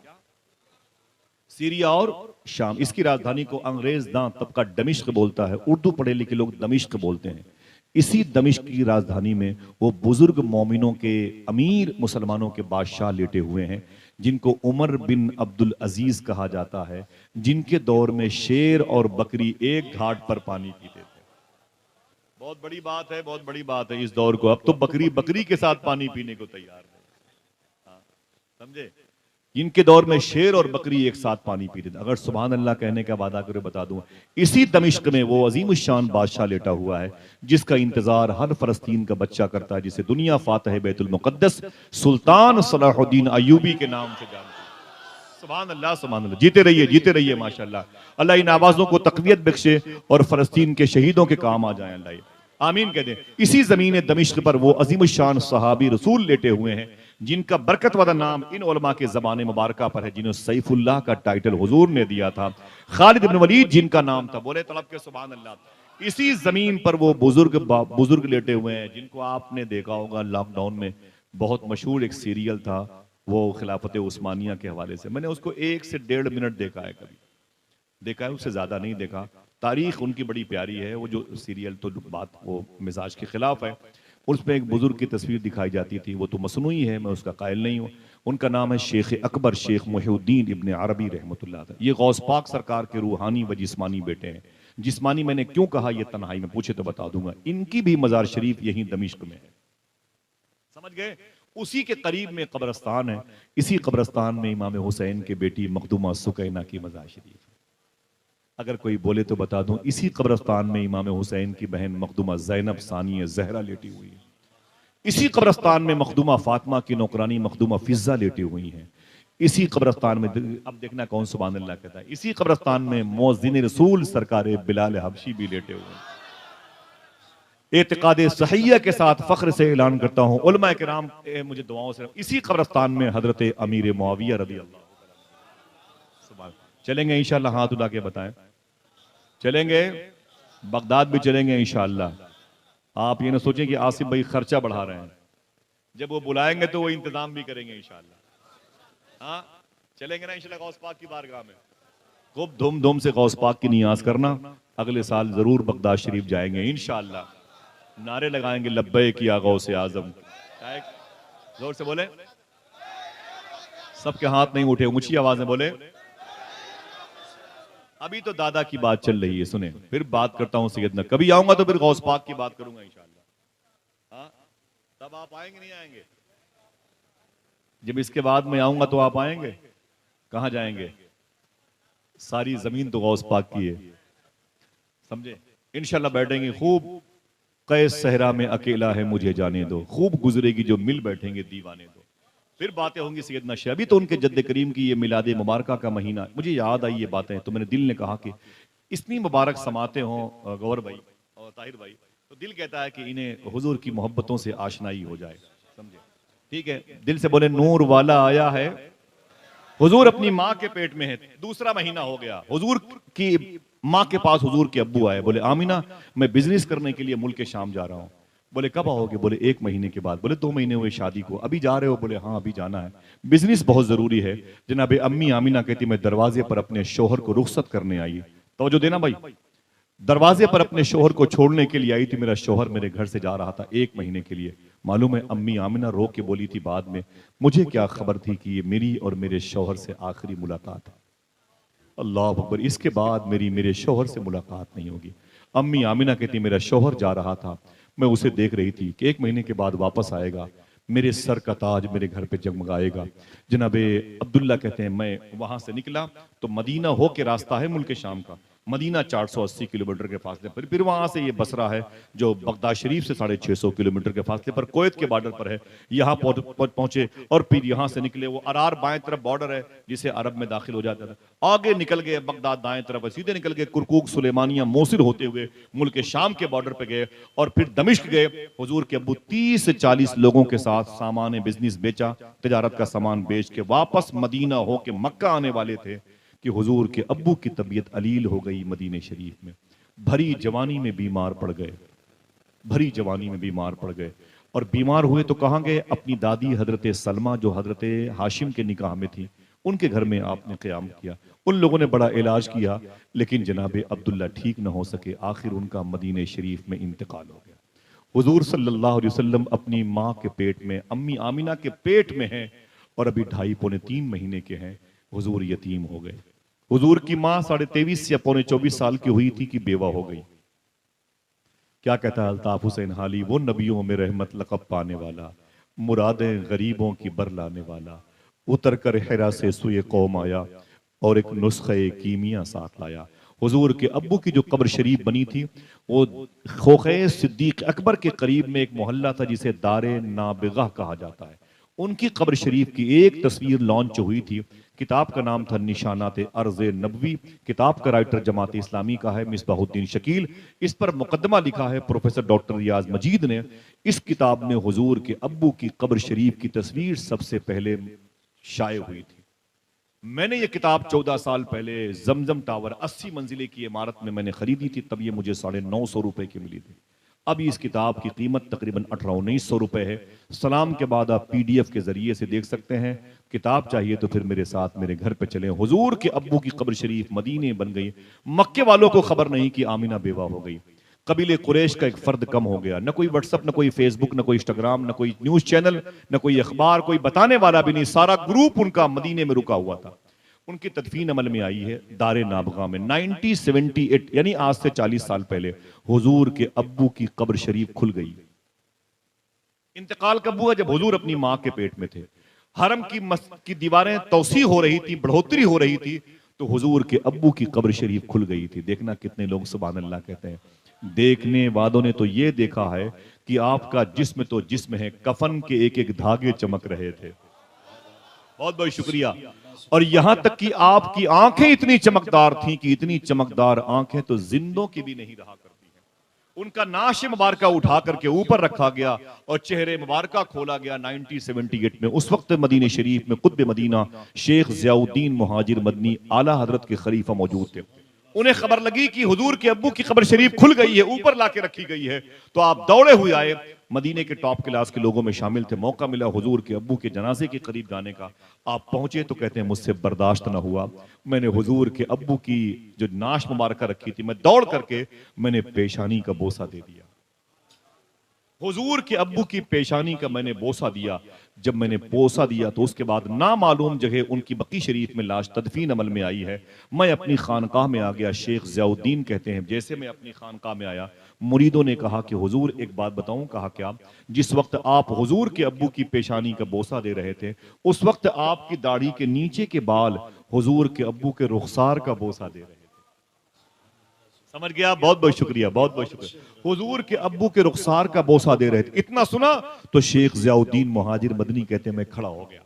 मैंने कैंची मंगाई और कैंची मंगा करके अपनी दाढ़ी के इन बालों को मैंने काट लिया और काट करके उन्हें शीशी में रखा और मैंने कहा खबरदार इनका एहतराम करना। मैंने इसे इसलिए काट के अलग कर लिया, मैं डर गया अगर मैं कहीं वजू करने चला गया तो मेरी दाढ़ी के बाल में पानी लगेगा, पानी नालियों में जाएगा। ये वही बाल हैं जिन बालों ने हुजूर के अब्बू के रुखसार के बोसे दिए। आका करीम सल्लल्लाहु अलैहि वसल्लम के अब्बू की ताज़ीम इस तरीके से की गई। और फिर उसके बाद 30 से 40 लोग जो उनके साथी थे बिजनेस करने वाले, अब वो मदीने शरीफ से मक्के की तरफ जा रहे हैं। खत भेज के खबर भेज दी मक्के शरीफ की, हम लोग बस 3 दिन के बाद आने वाले हैं। पूरे मक्के में खुशी की लहर दौड़ गई। आपके बेटे आते हैं तो पटना बीवी बच्चे सब पहुंच जाते हैं। आपका भाई आता है तो मुजफ्फरपुर रेलवे स्टेशन पर गाँव के दोस्त अहबाब भी पहुंच जाते हैं। आओ उन्हें रिसीव किया जाए। ऐसे ही माहौल था। जब मक्के वाले बिजनेस करके मक्के वापस आते थे तो बेटियां अपने बाप से मिलने के लिए, भाई अपने भाई से मिलने के लिए, गुलाम अपने आका से मिलने के लिए, आका अपने मालिक से मिलने के लिए सब दौड़ दौड़ के वहां पर जाते थे और बगलगीर होते थे, मुलाकात करते थे, मुबारकबादियां पेश करते थे। उन्हीं मुबारकबादियां लेने और देने वालों में एक नाम था हजरत अब्दुल मुत्तलिब का। कहते मैं भी गया होता लेकिन मैं थक गया, इंतजार करते करते मेरी बाहें खुली हुई थी। मैंने कहा काफिले वालों से डांट करके, अबे ये बताओ, सब एक दूसरे से गले मिलते हो, ये मेरी बाहें खुली हुई अब्दुल्ला के लिए, मेरा बेटा अब्दुल्ला किधर गया? सब लोगों ने रो करके कहा, अरे अब्दुल मुत्तलिब काबे के मालिक, भूल जाओ अपने बेटे अब्दुल्ला को। बोले क्यों? बोले मदीने शरीफ में उसका इंतकाल हो गया। इतना सुना तो हुजूर के दादा कहते मैं जमीन पर गिर पड़ा, मैं तड़प गया। जमीन ने मेरे चेहरे पर कब्जा कर लिया, मेरी खुशियां काफूर हो गई, मैं चीखने लगा। मेरी 11 औलादें थी जिनमें जनाबे अबी तालिब और जनाबे हजरत अमीर हमजा जैसे लोग थे, वो सब मेरे करीब आ गए। बोले बाबा जान क्या हुआ? मैंने कहा अब्दुल्ला का इंतकाल हो गया। सब रोए, मुझे तसल्लियां दी। बाद में सब ने कहा बाबा परेशान मत हो, एक ही बेटा आपका इंतकाल किया, अभी 11 बेटे बाकी हैं। जनाबे अब्दुल मुत्तलिब ने कहा तुम जैसे हजारों बेटे अब्दुल्ला के नाम पे कुर्बान कर दिए जाएं। मेरे बेटे अब्दुल्ला की किस्मत के तुम की यावरी के बारे में तुम्हें इल्म नहीं, कितना प्यारा, कितना मुजस्सम, कितना अनवार, कितना तजल्लियात लेके वो नजर आता था मक्के में, वो कैसे इंतकाल कर गया। वो रोने लगे, मुझे वो सहारा दो और मुझे मेरे घर ले चलो। जनाब अब्दुल मुत्तलिब को लोगों ने उठाया और जब घर की तरफ जाने लगे तो आपने फरमाया कि रुक जाओ, यही घर मेरी बहू बेटी आमीना का है, वो भी तो अपने शौहर मेरे बेटे अब्दुल्ला का इंतजार कर रही है, पहले उसके यहाँ मुझे ले चलो। अम्मी आमिना कहती हैं जब से मुझे खबर लगी थी मेरा शौहर आने वाला है, मैंने घर में दीवारों पर मुश्क लगा दिया, खुशबू लगाती थी। घर की दरो दीवार को मैंने मुश्क और जाफरान में डुबो दिया था। मैंने बिस्तर के सिलवटों को खत्म कर दिया था। मैंने अपने लिबास बड़े पाकीज़ा रखे थे। घर के बर्तनों को बहुत साफो शफाफ आईने में तब्दील कर दिया था। मैं ही नहीं, मेरे घर की दीवारें मेरे शौहर का इंतजार करती। मेरा शौहर आ रहा था, मेरा सरताज आ रहा था, मेरे सर का ताज आ रहा था। मेरे ख्वाब की ताबीर मेरे घर में 1 महीने के बाद आने वाली थी। अम्मी आमिना कहती जैसे जनाब अब्दुल मुत्तलिब के उनके बेटों के कदम की आवाज मेरे घर पे आए, मेरा दिल धक धक धकने लगा, शायद इन्हीं आवाजों में मेरे बेटे के कदम की आवाज भी हो। कहती मैं दरवाजे पर आ गई। जब मैं दरवाजे पर आई तो देखा तो मेरे खानदान के लोग थे, वो खड़े रो रहे थे। मैंने कहा मेरा शौहर आ रहा है, आज तो खुशी का दिन है, आप रोते क्यों हैं? तो जनाब अब्दुल मुत्तलिब ने कहा बेटी किसका इंतजार कर रही है? तो मैंने कहा मैं अपने शौहर का इंतजार कर रही हूँ। मैंने घर की सारी चीजें बहुत सलीके से रखी हैं, आज इस घर का मालिक आने वाला है। ऐसा क्यों करती हैं लड़कियां? वसीम बरेलवी ने एक हदीस शरीफ की तर्जुमानी की थी, उसूलों पर जो आंच आए तो टकराना जरूरी है, जो जिंदा हो तो फिर जिंदा नजर आना जरूरी है, और थके हारे परिंदे जब बसेरे के लिए लौटें तो सलीका मंद शाखों का लचक जाना जरूरी है। ये हुजूर की हदीस शरीफ है। वो लड़कियां जो अपने शौहर का मुस्कुरा करके इस्तकबाल करती हैं, हदीस के इस टुकड़े पर अमल करती हैं जो शेर की जामियत में खुशबुएं बिखेरता है। अम्मी आमिना कहती मैं अपने शौहर का इंतजार कर रही हूँ। जनाब अब्दुल मुत्तलिब रोने लगे, बोले ना ना ना ना ना, भूल जा आमिना अपने शौहर को। बोले क्यों? बोले तेरे शौहर का मदीने में इंतकाल हो गया। इतना सुना तो अम्मी आमिना चीख पड़ी। वो कहती मैं जमीन पर गिर गई और रोने लगी। मेरी सारी खुशबुओं की जुल्फें बेतरतीब हो गई, मेरी जमीन, मेरा चेहरा खाक आलूद हो गया, मेरी सारी खुशियों के आशियाने उजड़ गए, मेरे ख्वाब जो अच्छी ताबीर देने वाले थे उनके रोशनी के चिराग बुझ गए। मैं बेकरार हो गई, चीख रही थी। कबीले की औरतें मुझे तसल्ली पे तसल्ली देती जाती थी। अचानक अम्मी आमिना कहती है बहुत देर तक मैं रोती रही तो मैं खामोश हो गई। जब खामोश हुई तो साइलेंट हो गई, सुकूत और जमूद तारी हुआ। खामोश हुई तो अचानक मेरे पेट से आवाज आई। देखना कितने लोग सुभान अल्लाह कहते हैं। अम्मी आमिना कहती मेरे पेट से आवाज आई, अरे मेरी माँ आमिना मत रो मत रो मत रो, तुझे खबर नहीं है मैं जमीन पर रोने वालों को हंसाने के लिए आने वाला हूँ। ना ना ना मेरी माँ मत रो, वो नबियों में रहमत लक़ब पाने वाला, मुरादे गरीबों की बरलाने वाला, उतर कर हिरा से सुए कौम आया और एक नुस्खे कीमिया साथ लाया। अम्मी आमिना फरमाती मैं उठ के बैठ गई। मैंने कहा जाओ जाओ अपने कबीले वालों, जाओ अपने घर जाओ, मुझे छोड़ दो, मेरे रहमो करम पे छोड़ दो। कहा क्यों? कहा मेरे शौहर ने इंतकाल से पहले मेरे पेट में अपनी मोहब्बत की निशानी दे रखी है। काफिले वाले अपने घर चले गए। अम्मी आमिना कहती भी 3रा महीना, 4था महीना, 5वां, 6वां, 7वां, 8वां, 9वां महीना आया। देखना कितने लोग सुभान अल्लाह कहते हैं। अम्मी आमिना फरमाती हैं 4थे, 5वें, 6वें, 7वें, 8वें, 9वें महीने में ऐसा कोई महीना नहीं होता था, ऐसा कोई महीना नहीं होता था जिस महीने कोई न कोई नबी मेरे ख्वाब में ना आता हो और ये कहता हो कि आमिना मुबारक हो, रसूलों के सरदार आने वाले हैं, आमिना मुबारक हो, रसूलों का ताजदार आने वाला है। अल्लाह अल्लाह।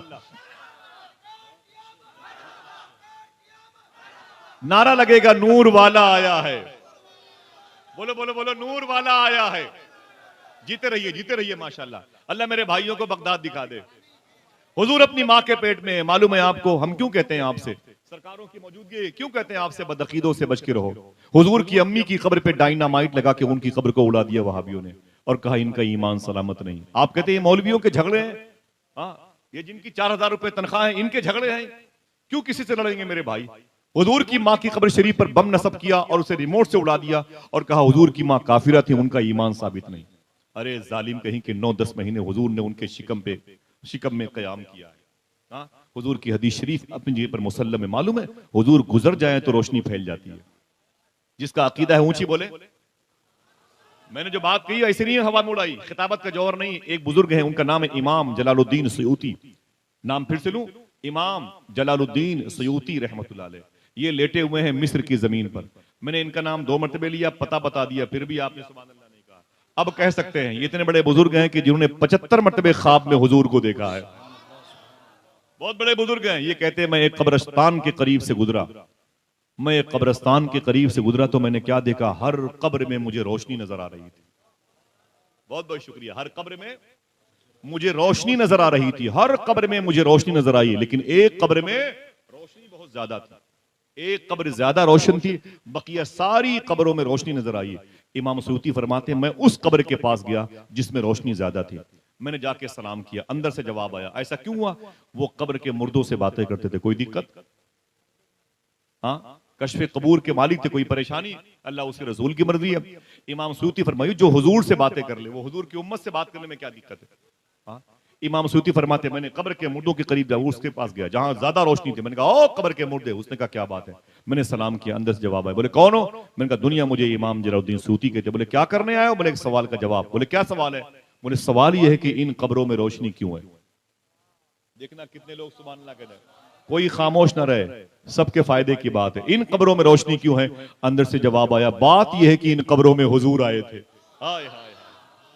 क्या कोई चुपके से कह सकता है नूर वाला नूर लेके आया है? बोले इन कब्रों में, आवाज कमजोर हो गई, इन कब्रों में। बोले बात तो मेरे पल्ले पड़ गई, दिमाग में आ गई, लेकिन ये बता तेरी कब्र में ज्यादा रोशनी क्यों है? सब कब्रों में रोशनी है तो तेरी कब्र में ज्यादा रोशनी क्यों है? फिर बोलना। तो उस साहिब कब्र ने कहा बात यह है कि मेरी कब्र में हुजूर आए भी थे, मुस्कुराए भी थे। हाय हाय हाय। हुजूर आए भी थे, ऊंची बोलो, आए भी थे। क्यों बुलाया आपने गौहर साहब को? इतनी बड़ी सरकारों को आपने कहां से खानका शरीफ से बुलाया? आपने सरकार सुरकाई शरीफ में कहां से लोग चले आते हैं। ताहिर भाई को आपने कहां से बुलाया? बाप रे बहुत दूर है भाई, हमारे इलाहाबाद से भी तकरीबन 400 किलोमीटर के फासले पर रहते हैं। शेख अब्दुल्ला बगदादी के दयार से आए हुए हैं। आला हजरत की ससुराल है रामपुर, समझे आप? तो इतने बड़े मुबारक दयार से आए हुए, क्यों बुलाया आपने?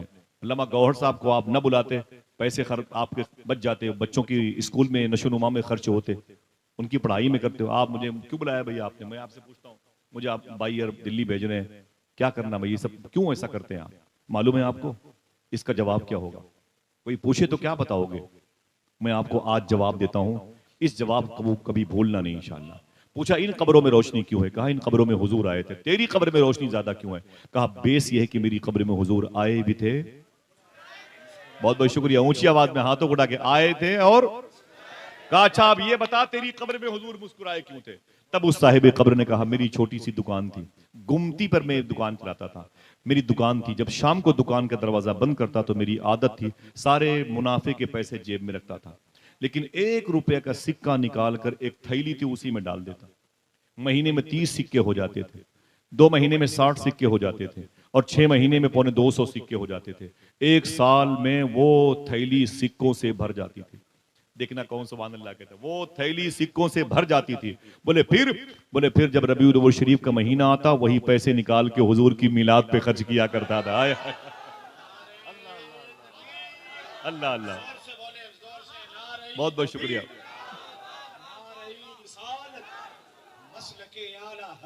मैं कमरे में था, मैंने इशा की नमाज नहीं पढ़ी थी। हजरत मौलाना आसिफ ना रजा ना साहब सैफी। ना ना हजरत बेटा मैं नमाज पढ़ने के लिए तैयार था, तो उस वक्त मैंने सुना कि वो कलाम पढ़ा कि भाई मेरे भाई पढ़ रहे थे, खुदा खुद मेरे मजलिस बोध अंदर लामका खुसरू मोहम्मद शब में महफिल बोध शब जाए कि मन सुभान अल्लाह। मैंने कहा मैं नमाज पढ़ूंगा इंशाल्लाह बाद में। ऐसा कलाम, प्यारा कलाम था। हुजूर की मिलाद के आदाब जिनको आ जाते हैं ना, उनको इसकी रोशनी हासिल हो जाती है। तो आप ये कह सकते हैं नूर वाला आया है। भाई पैसा हमारा है, हम हुजूर के नाम पे खर्च करें, तुझको इससे क्या? हम हुजूर के नाम पे कुर्बान करें, तुझको इससे क्या मतलब? भाई जिसको जिससे फायदा होता है वो उसी से मोहब्बत करता है, उसी के नाम पे लुटता भी है और अपने आप को लुटाता भी है। जान दी हुई उसी की थी, हक तो यह है कि हक अदा ना हुआ। आका करीम सल्लल्लाहु अलैहि वसल्लम अपनी माँ के पेट में हैं, सुभान अल्लाह बोलेंगे। कहती है चौथे पांचवें छठवें सातवें आठवें नौवें महीने में कोई ऐसा महीना नहीं होता जब कोई ना कोई नबी ना आता हो और कहता हो अय आमिना मुबारक हो, रसूलों के सरदार आने वाले मुबारक हो। और मालूम है आपको, मक्के शरीफ में जो कुआं है ना, कुआं पानी, ये वाटर लेवल बहुत नीचे है भाई, बहुत नीचे। आपके यहाँ जो दो दो तीन तीन रस्सियां लगती है ना, दो दो सौ कई इतनी दो दो तीन तीन रस्सियां वहां लगती हैं आपके यहाँ के हिसाब से, बहुत वाटर लेवल नीचे है।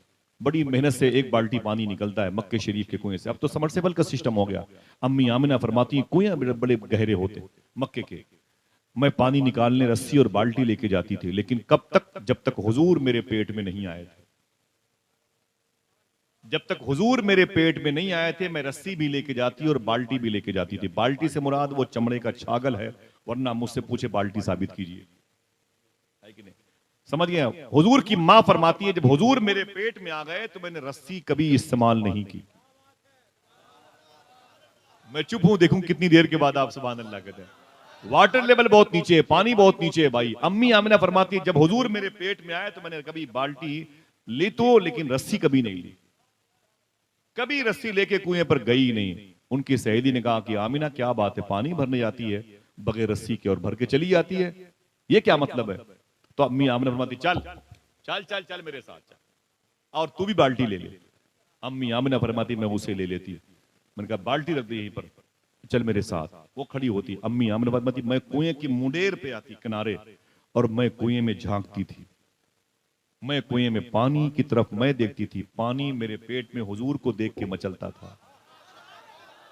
हाय हाय हाय, जरा मोहब्बत से कह दो सुभान अल्लाह। पानी के दाएं बाएं जाने कोई रास्ता नहीं, अब जो मचल रहा है तो कैफियत ऊपर जा रही है।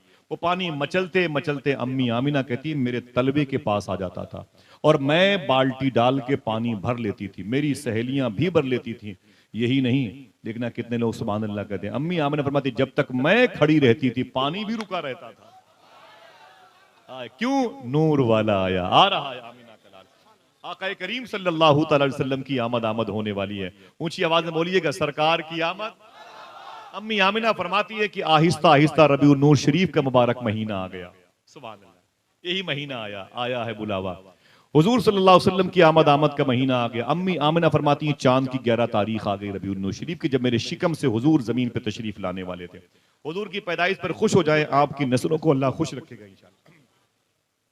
अम्मी आमिना फरमाती है कि रात की चांद की 11 तारीख थी, मैं अपने घर के आंगन में लेटी हुई थी।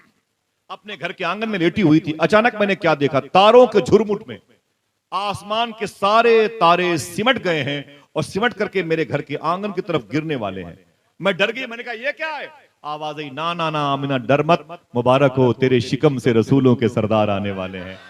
मुबारक हो आमिना का लाल आने वाला है, आमिना मुबारक हो तेरा लाल आने वाला है।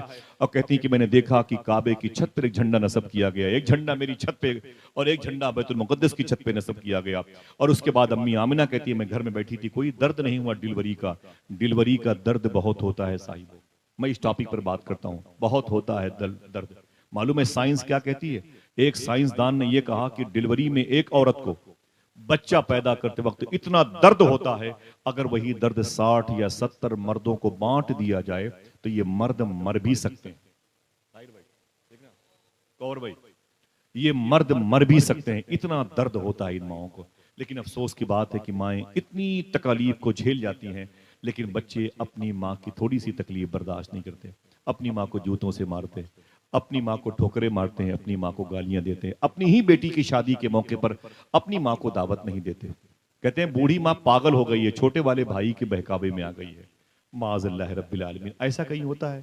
हाँ, बगदाद शरीफ में शेख बशीर गिलानी एक बुजुर्ग हैं, वो कहते हैं कोरोना के दौर में मेरी बच्चियां मेरे बच्चे सब बीमार पड़ गए थे, ऑक्सीजन की कमी थी, दवाइयां नहीं मिलती थी और पूरा शहर जाम था, कहाँ जाता बगदाद शरीफ में, गौस पाक के रोजे पर भी नहीं आ पाता था, बच्चियां मेरी बीमार, वो खांसते हुए वो परेशान, तो मैं समझ गया ये सब मर जाएंगे, रोने लगा।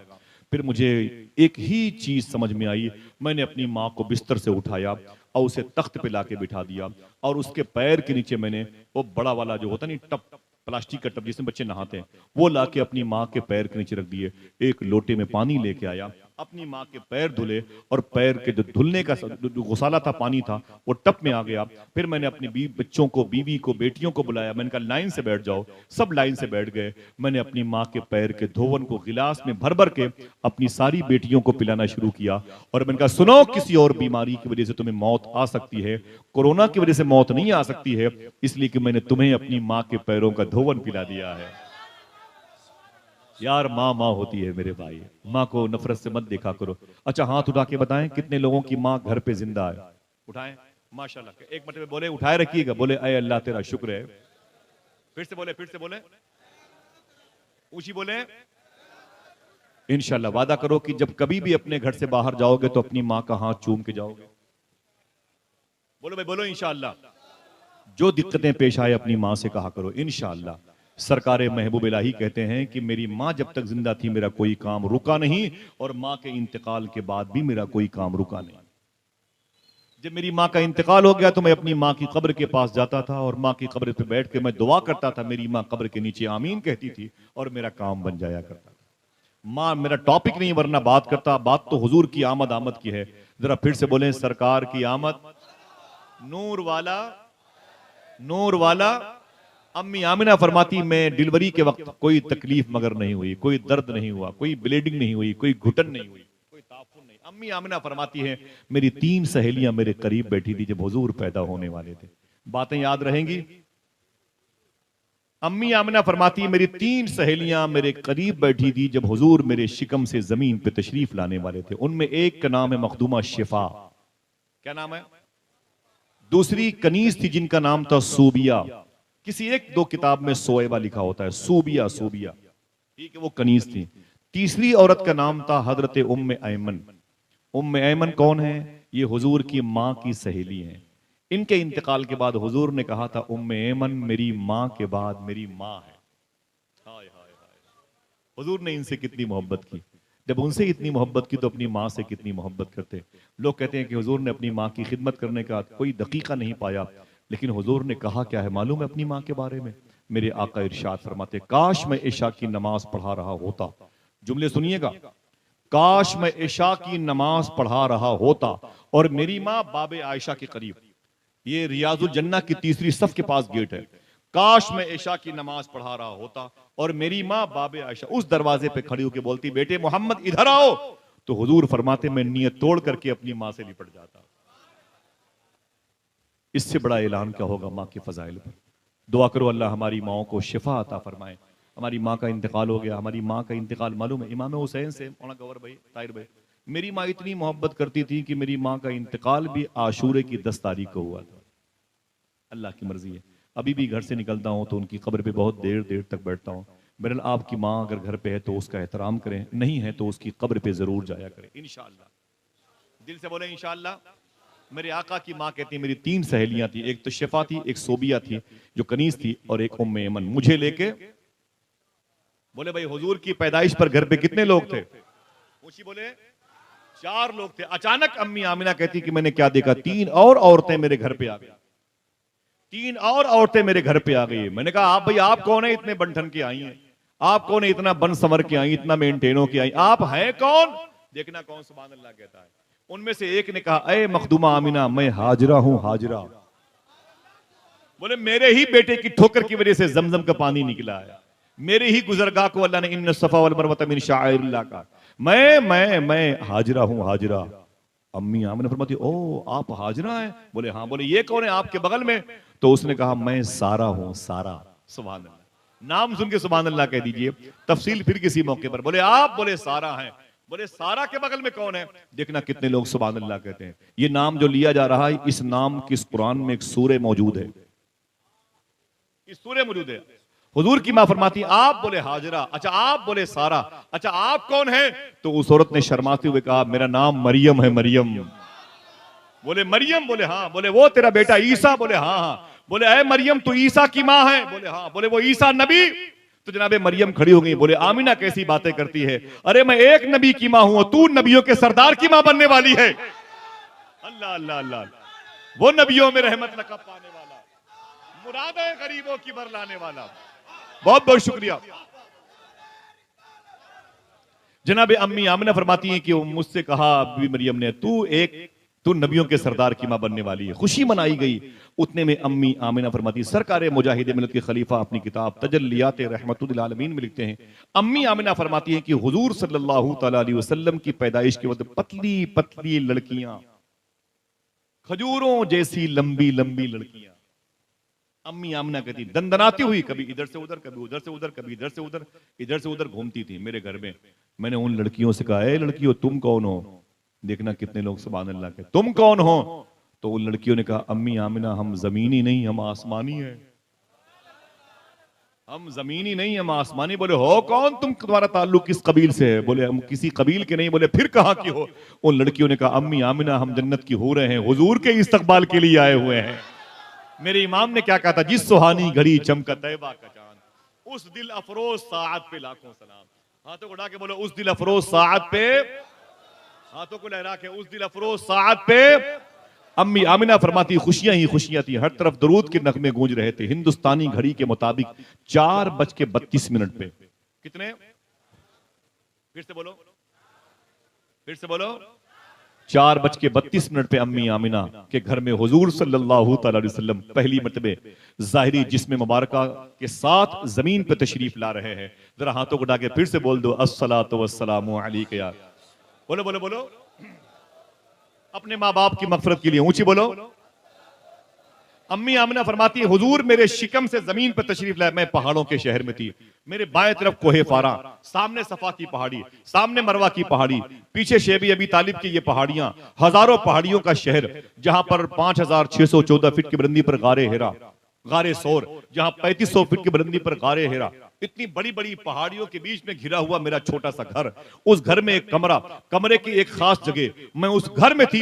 और मेरा बेटा जब मेरे शिकम से जमीन पर तशरीफ लाया, इतनी रोशनी फैली, मैंने अपने घर से 1000 किलोमीटर के फासले पर मुल्क शाम के बादशाहों के महलों की दीवारों पे चमक देख ली थी। बैठे बैठे अपने घर में क्यों देख ली थी? तो लोगों ने कहा नूर वाला आया है, नूर लेके आया है। इतनी चमक पैदा हुई। हुजूर सल्लल्लाहु अलैहि वसल्लम जमीन पे तशरीफ लाए तो आपने सबसे पहले अल्लाह की तस्बीह बयान की, और जब तस्बीह बयान की उसके बाद हुजूर चले गए सजदे में और जाके दुआ मांगी, ऐ मेरे मौला मेरी उम्मत की मगफरत फरमा दे। जब हुजूर सजदे में है तो अम्मी आमिना कहती है मुझे मुबारकबादियां मिलने लगी। तो थोड़ी देर हुजूर जब सजदे में, तो सबसे पहले तारीख में आता है हुजूर को जिस औरत ने गोद में उठाया था, ये नाम याद रखें, उसका नाम था मखदूमा शिफा। क्या नाम था? मखदूमा शिफा कहती मैं आगे बढ़कर के, अम्मी आमिना इजाजत दे तुम्हें हुजूर को उठा लूं? कहा बिल्कुल उठा लें। जैसे हुजूर को अम्मी आमिना से पूछ करके मखदूमा शिफा ने उठाया और आवाज दी, ऐ सोबिया, ऐ उम्मे ऐमन, आ जाओ हुजूर को नहला दिया जाए। देखना कितने लोग सुभान अल्लाह कहते हैं, आ जाओ हुजूर को नहला दिया जाए। पता चला हुजूर तो नहाए हुए पैदा हुए थे, हुजूर तो नहाए हुए पैदा हुए थे। किसी ने कहा आंखों में सुरमे लगा दिए जाएं, पता चला कि हुजूर की आंखें बगैर सुरमे के चमक रही हैं। किसी ने कहा कि जरा हुजूर के जिस्म पाक पर खुशबू मल दी जाए, पता चला सारी खुशबू हुजूर के जिस्म पाक से आ रही है। आका करीम सल्लल्लाहु अलैहि वसल्लम की आमद हुई। हुजूर के दादा अब्दुल मुत्तलिब कहते हैं मैंने काबे का तवाफ किया मुताफ आंगन में, और उसके बाद जेब से चाबी निकाली, मैंने बाबे काबा, काबे का दरवाजा खोला और अंदर चला गया। जब अंदर चला गया तो वहां पत्थर के मुजस्समे रखे हुए थे जिन्हें वो लोग पूछते थे, अपना खुदा कहते थे माज़अल्लाह।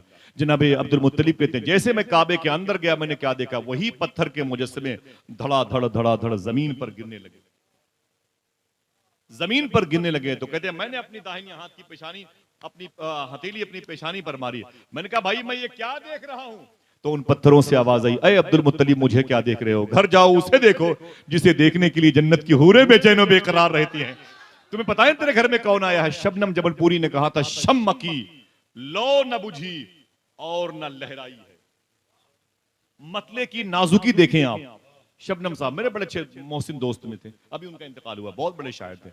नात का ये मतला देखें आप, मैं अपने बड़ों के कदम चूमते हुए, शम्म की लौ न बुझी और न लहराई है, यूं जियारत को तेरे दर पे हवा आई है। शम्म की लौ न बुझी और न लहराई है, यूं जियारत को तेरे दर पे हवा आई है। और लोग आते हैं तो आती है घरों में रौनक, आप आए हैं तो दुनिया में बहार आई है। आप आए हैं तो दुनिया में बहार आई है। जनाबे अब्दुल मुत्तलिब कहते हैं, मैंने देखा कि पत्थर के मुजस्समे जमीन पर पड़े थे। मैंने कहा मैं क्या देख रहा हूं? तो उन पत्थरों से आवाज आई, अरे अब्दुल मुत्तलिब मुझे क्या देख रहे हो? अरे घर जाओ, उसे देखो जिसे देखने के लिए जन्नत की हूरें बेचैन और बेकरार रहती हैं। हुजूर जमीन पर तशरीफ ला रहे हैं। रवायतों में लिखा है, पूरब के जानवर पश्चिम की तरफ, पश्चिम वाले पूरब की तरफ, उत्तर वाले दक्षिण की तरफ और दक्षिण वाले उत्तर की तरफ भागते। और सारे जानवर जब इकट्ठा होते तो आपस में यही कहते, यार मुबारक हो, रसूलों के सरदार आए हुए हैं, मुबारक हो, आमीना का लाल आया हुआ है। समुंदर की मछलियां समंदर की लहरों पे आती और कहती, ऐ जमीनों आसमान वालों खुश हो जाओ, आमीना का लाल आया हुआ है। तितलियां गुलिस्तान में हुजूर की नातें पढ़ती थी। आमीना कहती, मैं खुश थी, मेरे दरवाजे पर अब्दुल मुत्तलिब आ गए, जल्दी से काबे का दरवाजा बंद किया, दौड़े हुए अपने घर पे आए और दरवाजा बंद था। आपने दस्तक दी, अंदर से आवाज आई, कौन? कहा अब्दुल मुत्तलिब, इस घर का मालिक, पैदा होने वाले का दादा, उसका बाप। दरवाजा खोलो, देखना कितने लोग सुभान अल्लाह कहते हैं। अंदर से आवाज है, अरे अब्दुल मुत्तलिब चुपचाप बाहर खड़े रहो, अभी तो जन्नत की हूरें बारी बारी हुजूर का दीदार कर रही हैं, अभी तुम्हारा नंबर कहां से आ जाएगा? कहते मैं दरवाजे पर खड़ा था, बहुत देर के बाद दरवाजा खुला, लोगों का इस्तकबाल करते हैं। उस दिन खुशबुओं ने मेरा इस्तकबाल किया। मैं अंदर गया, सीधे डिलीवरी होम में। बच्चे जहां पैदा होते हैं ना, वहां बड़ी बदबू होती है, ब्लीडिंग की वजह से बहुत घुटन, बहुत ताफुन, बहुत ज्यादा चीख पुकार की कैफियत होती है, बहुत ज्यादा सरासिमगी, खौफ और दहशत का माहौल होता है। समझे आप? मालूम है ये कलेजा माओं का है जो इस कदर मुश्किलात की राह का मुसाफिर बनती हैं। तो हुजूर के दादा कहते हैं, मैं सीधे डिलीवरी होम चला गया, जचा खाने चला गया। मैंने क्या देखा? खुशबू ही खुशबू हर तरफ फैली हुई थी। सामने मेरी बहू बेटी आमिना बड़े सरीके से बैठी हुई थी। मुझे देखा तो खड़ी हो गई और कहा, दादा जान मुबारक हो, मेरे ससुर अब्बू हुजूर तशरीफ लाए हैं। मैंने कहा, बेटी मुबारक हो, आमिना के लाल की आमद हुई है। जनाब अब्दुल मुत्तलिब कहते हैं कि हुजूर कहाँ हैं? तो अम्मी आमिना फरमाती, हुजूर अभी आराम कर रहे हैं। जब मैंने देखा तो जनाब अब्दुल मुत्तलिब कहते हैं कि हुजूर सल्लल्लाहु अलैहि वसल्लम हरे रंग की चादर शरीफ बिछाए हुए थे, सफेद रंग की चादर शरीफ हुजूर ओढ़े हुए थे। अल्लाह अकबर अल्लाह। मैंने कहा, अय आमिना, अगर जहमत न हो तो हुजूर को दिखा दे। हुजूर को देखने के लिए मैंने बूढ़ी आंखों में जवानी की दुआ मांगी है। हुजूर को अपनी गोद में रखने के लिए मैंने अपने बाजुओं की मछलियों को की जिंदगी की भीख मांगी है। मैंने रब से कहा था, मेरे मौला मुझे उस वक्त तक जिंदा रख जब तक तेरा हबीब जमीन पर ना आ जाए। अब हुजूर आ गए हैं तो मुझे हुजूर को देखने दे। रुख से नकाब उठाओ, बड़ी देर हो गई, माहौल को तिलावत कुरान किए हुए। अम्मी आमिना फरमाती है, मैंने हुजूर को उठाया और उठा करके जनाबे अब्दुल मुत्तलिब की गोद में दिया। जैसे अब्दुल मुत्तलिब की गोद में हुजूर आए, अब्दुल मुत्तलिब कहते हैं मेरी गोद में हुजूर आए, ऐसा लग रहा था पूरी कायनात मेरी गोद में आ गई है, पूरी कायनात मेरी गोद में आ गई। जनाबे अब्दुल मुत्तलिब कहते हैं, अय आमिना, अगर जहमत ना हो तो हुजूर की आंखें तो दिखा दे। बोलेंगे आप? थक गए? थक गए भाई? अगर थक गए तो फिर थकावट दूर करने के लिए फिर हुजूर ही की बातें होंगी, सलाम नहीं पढ़ा जाएगा। समझे? इससे बड़ा तो हमारे पास कोई फार्मूला है नहीं। और आप जैसे मोहब्बत करने वाले सुन, अगर टिकट फ्री में होता तो मैं कल सबको साथ बगदाद शरीफ लेके जाता, लेकिन आपकी यादें, आपके एहसानात मेरे साथ रहेंगे इंशाअल्लाह। कह दें मैं, आप बहुत खुशकिस्मत हैं आप, और मैं आपके पैरों को चूम लूं। चलोगे बगदाद शरीफ इंशाअल्लाह? अभी दादा की आमद की खुशी मना रहे हैं, लोग कह रहे हैं नूर वाला आया है, हुजूर की आमद का मामला है। जनाब अब्दुल मुत्तलिब कहते हैं, अय आमीना, अय आमीना, अगर जहमत न हो तो मैं हुजूर को गोद में लिए खड़ा हूं, तो हुजूर के चेहरे से नकाब तो उठा दे। जनाब आमीना कहती हैं कि मैंने हुजूर सल्लल्लाहु अलैहि वसल्लम के चेहरे मुबारक से जैसे नकाब उठाई, जनाब अब्दुल मुत्तलिब कहते हैं मैं चीख पड़ा, हुजूर की मुबारक पेशानी को देखा, हुजूर की भौं शरीफ को, चश्माने नूर को देखा, हुजूर के लब को देखे, रुखसार को देखा, जकन को देखा, हुजूर की मुबारक सरे अक़दस को देखा। मैं चीख पड़ा, मैंने कहा आमीना। बोले क्या बात है बाबा जान? बोले खुदा की कसम मैं बूढ़ा हो गया, लेकिन आज तक इतना हसीन चेहरा मैंने किसी बच्चे का नहीं देखा। बोलते बोलते बोलते बोलते रहिएगा, बोलते रहिएगा, आज तक मैंने इतना हसीन चेहरा किसी बच्चे का नहीं देखा। आवाज आई, अय अब्दुल मुत्तलिब, देखते भी कैसे, बनाने वाले ने दूसरा मोहम्मद बनाया ही नहीं था। अल्लाह अल्लाह अल्लाह अल्लाह अल्लाह अल्लाह अल्लाह अल्लाह। बहुत बहुत शुक्रिया। आला हजरत के सगे मजले भाई अल्लामा हसन रजा बरेलवी कहते हैं, ऐसा तुझे खालिक ने तरहदार बनाया, ऐसा तुझे खालिक ने तरहदार बनाया, यूसुफ को तेरा तालिबे दीदार बनाया। जरा खुश हो जाओ और बोल दो फिर से, सरकार की आमद। जनाबी अब्दुल मुत्तलिब कहते मैं हुजूर के हुस्न में डूब गया, हुजूर मेरे गोद में थे, लग रहा था इतना हसीन चेहरा मैंने आज तक नहीं देखा। आवाज आई देखते भी कैसे, बनाने वाले ने दूसरा मोहम्मद बनाया ही नहीं था। जिसने हुजूर को देखा फिर किसी को न देखा, चीख पड़ा मोरा हार सिंगार तुम्ही से है, बगियन में बहार तुम्ही से है। आका करीम कितने हसीन थे। करीब पूछा आपने, इन उलमाए कराम के पास कभी जाओ, असर मगरिब की नमाज के बाद 100 रुपए इनकी कदमों के नीचे रखो और सिर्फ इतना पूछो कि हुजूर किसी काम से नहीं आया, बस एक ही काम लेके आया हूं, सिर्फ मुझे इतना बता दे कि हुजूर के होंठ कैसे थे, हुजूर का चेहरा कैसे था, हुजूर मुस्कुराते कैसे थे। हम 70 साल 60 साल 40 50 के हो रहे हैं, आज तक हमें हुजूर के हुस्न से मुलाकात नहीं हो पाई। हमने जानने की भी कोशिश नहीं की कि हुजूर की आंखें कैसी थी, हुजूर के लब कैसे थे, हुजूर का बतन मुबारक, हुजूर का सदर मुबारक, हुजूर की उंगलियां कैसी थी। मालूम है 8 साल का बच्चा है अबू किरसाफा, ये मदीने के देहात में रहता है। बाप मर गया तो माँ ने कहा बेटे परेशान मत हो, मैं झाड़ू पोछा लगा लगा के तुझे तेरा पेट पालूंगी। 2 रोटी मिलती माँ को, एक माँ खाती एक उसका बेटा अबू किरसाफा खाता। माँ बूढ़ी हो रही थी, अबू किरसाफा परेशान हो गया। उसने कहा माँ ये एक एक रोटी में कब तक बात बनेगी, बनेगी नहीं, बिगड़ जाएगी। तो माँ ने कहा बेटे मैं क्या करूं, एक काम कर। बोले काम क्या है? बोले इस करीब में एक शहर है जिसे लोग मदीना कहते हैं, उसमें मेरी एक सगी बहन रहती है, तेरी खाला है, जाके उसके पास उसकी भेड़ बकरियां चराया कर, उसकी भेड़ बकरियां चराया कर, उसके बदले में तुझे पेट भर खाना मिल जाएगा।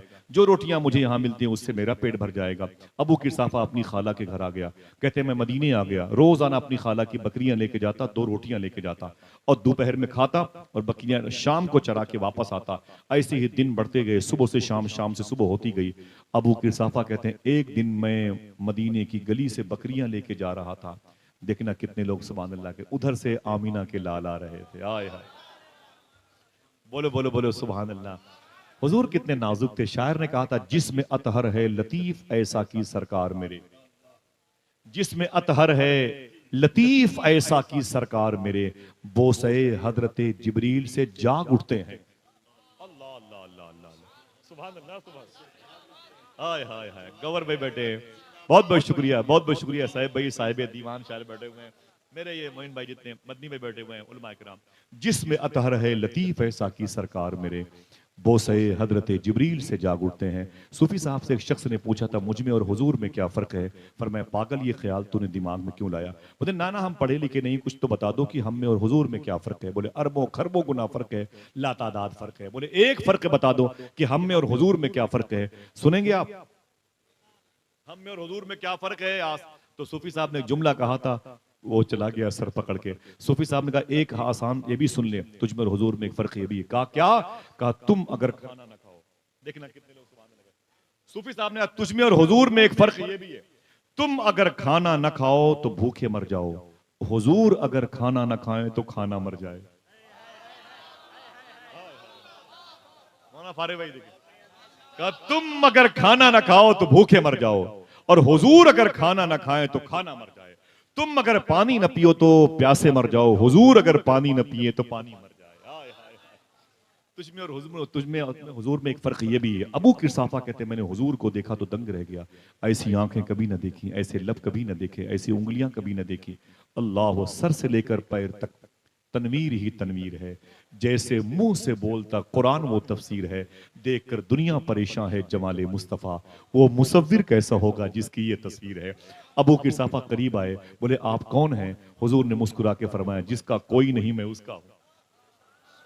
बहुत बहुत शुक्रिया, बहुत बहुत शुक्रिया, बहुत बहुत शुक्रिया। बोले जिसका कोई नहीं मैं उसको, जिसे भूख लगे मुझे देख ले, जिसे प्यास लगे मुझे देख ले। कुरान मुझ पर नाजिल हुआ, अल्लाह का रसूल हूँ, जहन्नम से निकाल कर जन्नत में लेके जाने के लिए मैं आया हूँ, मैं अल्लाह का रसूल हूँ। इतना कह के हुजूर चले गए और अबू किरसाफा वो लड़का कहता है कि मैं 10-12 साल का था और हुजूर जब गए तो मेरा दिल भी लेके चले गए, मेरा दिल भी लेके चले। मैं बकरियां चराने आया तो मेरा दिल न लगा, दिल तो दिलवाने ने ले लिया था। अल्लाह अल्लाह। अबू किरसाफा कहते हैं मेरा दिल न लगा, मैं रोने लगा। शाम को बकरियां लेके खाला के पास, रात आया तो बिस्तर पे हुजूर की याद आई। फिर मैं दूसरे दिन बकरियां लेके गया और बकरियां अल्लाह भरोसे छोड़ दी जंगल में, और फिर दिन भर आके हुजूर को देखने लगा, हुजूर को ताकने लगा। बोले बोले बोले सबसे बड़ी इबादत में लग गया। क्यों? दिल जिससे जिंदा है वो तमन्ना तुम ही तो हो, हम जिसमें बस रहे हैं वो दुनिया तुम ही तो हो, जो दस्तगीर है वो तुम्हारा ही हाथ है, जो डूबने न दे वो वसीला तुम ही तो हो। अबू किरसाफा कहते दिन भर हुजूर को ताकता रहता, शाम को बकरियां लेके घर वापस चला आता, किसी को नहीं खबर थी, और फिर इसी अय्याम में मैं कलमा पढ़ के मुसलमान हो गया। हुजूर को देखा तो फिर किसी को देखने की ख्वाहिश न हुई, मैं कलमा पढ़ के मुसलमान हो गया। अबू किरसाफा कहते हैं रोज आना बकरियां लेके मैं आता जाता। एक दिन मेरी बकरियां दूसरों के खेत में चली गईं, शिकायतें मेरे घर आ गईं। थक गए, गर्मी में बैठे हुए, अल्लाह मेरे भाइयों पे करम फरमाए। अबू किरसाफा कहते हैं कि बकरियां मेरे खेत, मेरी बकरियां दूसरों के खेत में चली गईं, शिकायत मेरे घर पे आ गई। मैं शाम को बकरियां लेके आया ना, तो फिर मेरी खाला बड़े गजब में थी, बड़ी नाराज थी। जब मैंने गौर से देखा तो मेरी खाला के बगल में मेरी माँ बैठी हुई थी। मैंने कहा अम्मी क्या बात है? बोले तेरी खाला बहुत नाराज है। मैंने कहा क्यों खाला क्या बात है? बोले सुन, रोटियां मेरी खाता है और कलमा मुसलमानों के नबी का पढ़ता है। वादा कर अपनी माँ के सामने, बेवा मेरी बहन के सामने, कि कल से मुसलमानों के नबी के पास नहीं जाएगा, लात मार के तुझे भगाऊंगी घर से, भूखा मर जाएगा जमीन पर। तू यतीम था इसलिए तुझे मैंने घर पे रख लिया, इस मोहब्बत की वजह से तूने हुजूर की गुलामी अख्तियार की है। वादा कर अपनी माँ के सामने, कल से मुसलमानों के नबी के पास नहीं जाएगा। अबू किरसाफा अपनी माँ के पास गए, रोने लगे। बोले माँ रो मत, क्या चाहती है? माँ ने कहा बेटे इस फटे हुए दुपट्टे का वास्ता, तुझे मरे हुए बाप का वास्ता, मत जाया कर मोहम्मद के पास, तेरी खाला तुझसे नाराज हो रही है, वरना तुझे घर से भगा देगी, भूखा मर जाएगा। तो अबू किरसाफा ने अपनी उंगलियों से माँ के आंसू पोंछे, और पोंछने के बाद बोले अबू किरसाफा अम्मी ना रो ना रो ना रो, तू जो कहेगी मैं उस पर अमल करूंगा, लेकिन एक शर्त मेरी भी है। देखना कौन सुभान अल्लाह कहता है। बोले क्या? बोले एक मरतबे चल के तुम भी मेरे नबी को देख लो। आय हाय हाय, जरा मोहब्बत से कह दो सुभान अल्लाह। तुम्हारी भी जबान से आवाज है, दिल जिससे जिंदा है वो तमन्ना तुम ही तो हो, हम जिसमें बस रहे हैं वो दुनिया तुम ही तो हो, जो दस्तगीर है वो तुम्हारा ही हाथ है, जो डूबने न दे वो वसीला तुम ही तो हो। माँ ने कहा क्या? तो अबू किरसाफा बोले मेरी माँ कल चल के तुम मेरे नबी को देख लो, एक मतलब एक शर्त मेरी है, उसके बाद से जो कहोगी मैं उस पर अमल करूंगा।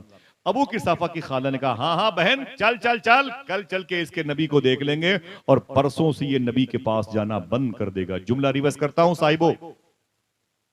खाला ने कहा सुन सुन मेरी बहन सुन, हाँ चल करके कल इसके नबी को देख लेते हैं, परसों से अपने नबी के पास जाना बंद कर देगा। अबू किरसाफा ने चुपके से अपनी माँ के कान में कहा वो तो कल पता चलेगा परसों से जाता कौन है। वो तो कल पता चलेगा। सुबह हुई तो अबू किरसाफा कहते हैं मैं आगे आगे था और मेरी माँ मेरे पीछे पीछे थी, मेरी खाला मेरे पीछे पीछे, मेरी माँ के पीछे, तीनों चलते रहे। जब दरबार मुस्तफ़ा करीब आया, इरादा था, नियत ये थी, मांगते हैं करम उनका सदा मांग रहे हैं, दिन रात मदीने की दुआ मांग रहे हैं, कम मांग रहे हैं न सिवा मांग रहे हैं, जैसा है गनी वैसी अता मांग रहे हैं, यूं खो गए सरकार के अल्ताफो करम में, ये भी तो नहीं होश की क्या मांग रहे हैं। जनाब अबू किरसाफा कहते हैं मैं हुजूर के कदम शरीफ के करीब बैठ गया, मेरी माँ हुजूर के सामने बैठ गई, मेरी खाला मेरी माँ के पीछे बैठ गई। अब अंदर की सीनरी देखें, अल्लाह अल्लाह। अबू किरसाफा कहते हैं देखना कौन सुभान अल्लाह कहता है। अबू किरसाफा कहते हैं मैंने देखा तो मेरी माँ हुजूर को देख रही थी, हुजूर मेरी माँ को देख रहे थे, और मैं बीच में बैठ के दोनों को देख रहा।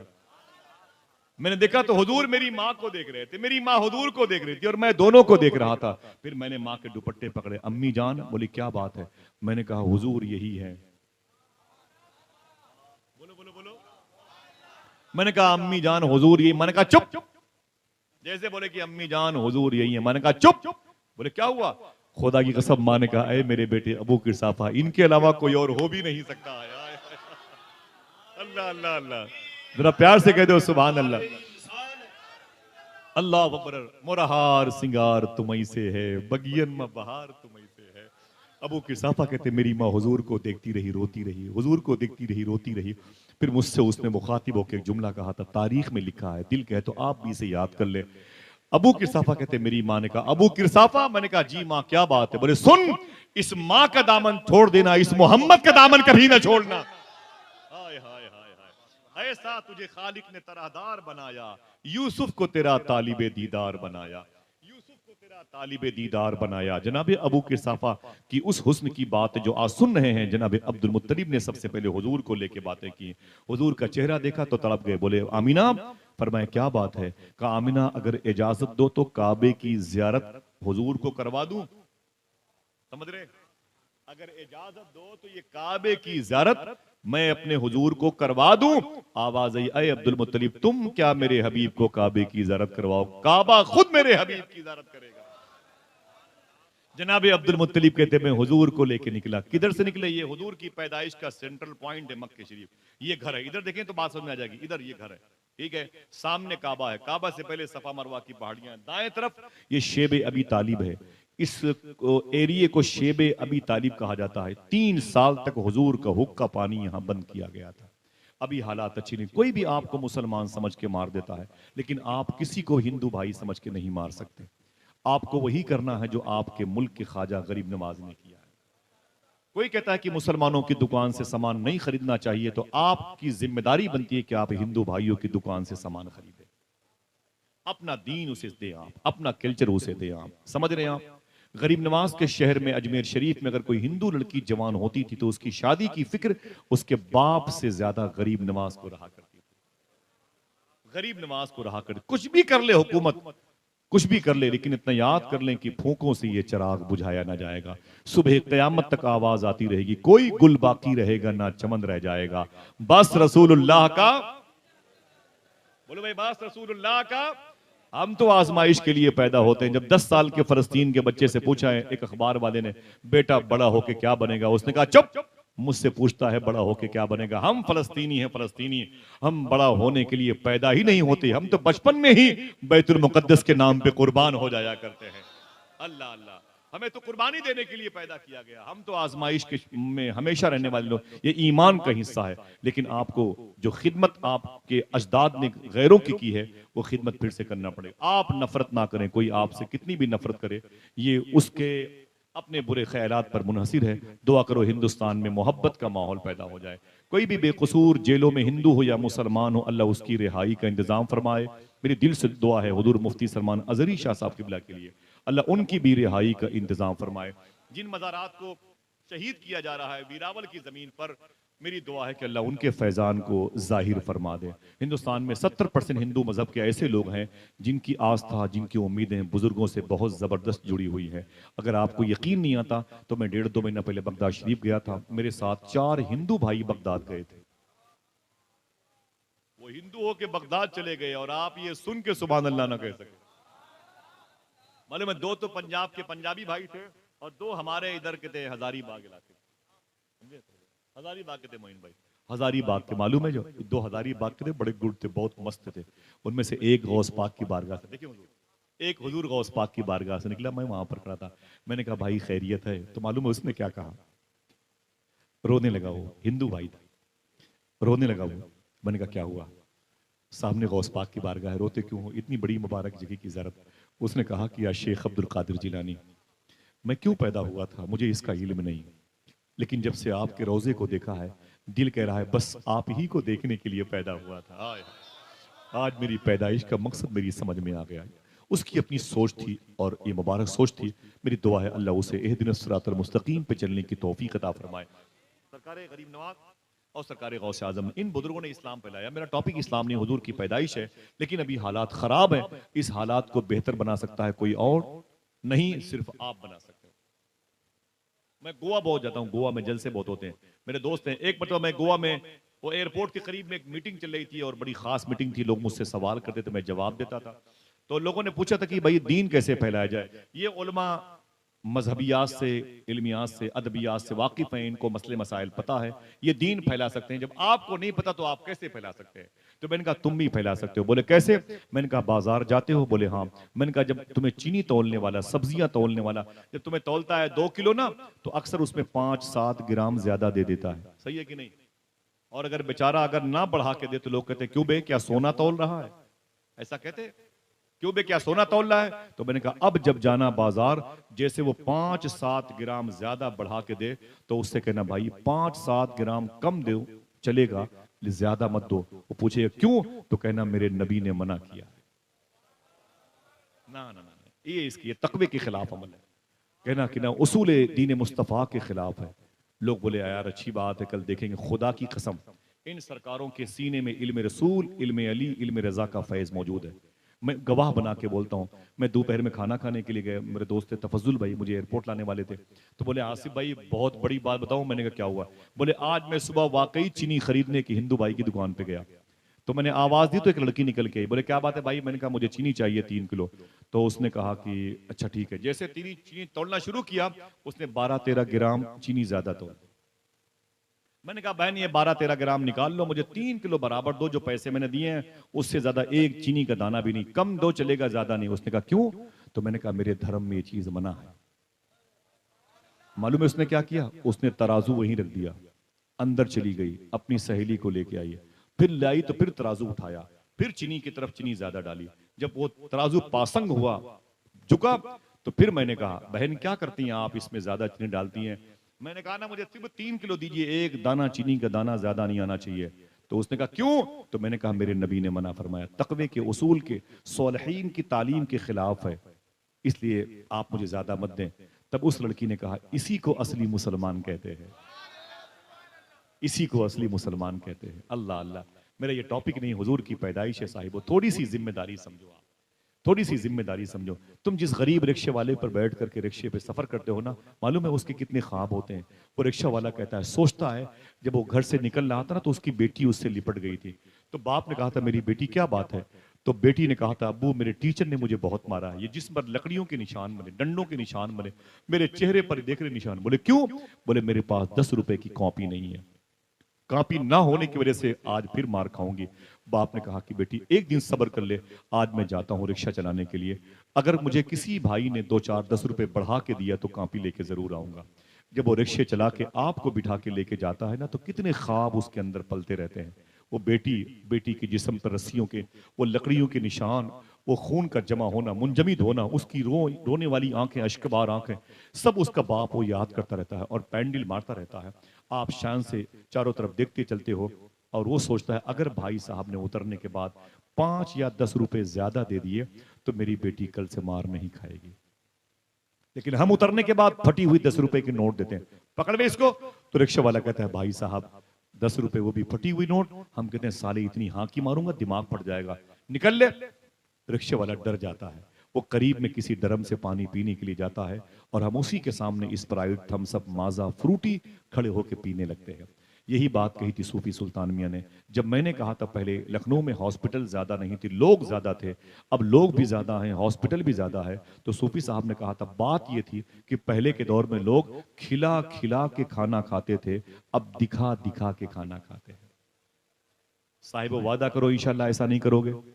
अगर 2 दर्जन केले लेके आ रहे हो घर पे तो एक केला ही सही किसी गरीब को दे देना इंशाल्लाह। बोलो, वो चाहे रिक्शा चलाने वाला हो, जूतों में पालिश करने वाला हो, चाहे अखबार बेचने वाला, चाहे हिंदू हो चाहे मुसलमान, सिर्फ एक शख्स का लिहाज ना करें जिसने हुजूर की शान में तौहीन की हो। बकिया खाक किसी मजहब का हो, इंशाल्लाह बोले।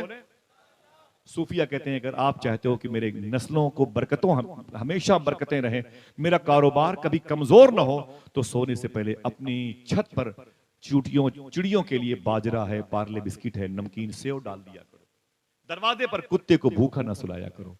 समझ रहे हैं आप? अगर चाहते हो कि हमारे कारोबार में कभी कमी ना आने पाए। मेरा ये टॉपिक बड़ा लंबा है, मैं इधर चला गया, बस सिर्फ थोड़ी सी बात समझने के लिए। जनाबे अब्दुल मुत्तलिब हुजूर कहते को अपनी गोद में लिए हुए, थके तो नहीं आप? बताएं बताएं, थके तो नहीं है? जरा मोहब्बत से कहते हैं सुभान अल्लाह। अल्लाह इस सुभान अल्लाह का सवाब फलस्तीन के शहीदों की रूह को नदर फरमा दे। आमीन कह दो, आमीन कह दो। माशाल्लाह, हौसले बढ़ते हैं, हौसले बढ़ते हैं। मेरे भाई ने कहा था एक जालिम ने भी हुजूर की शान में तौहीन की है, जिसका नाम है तारिक मसूद।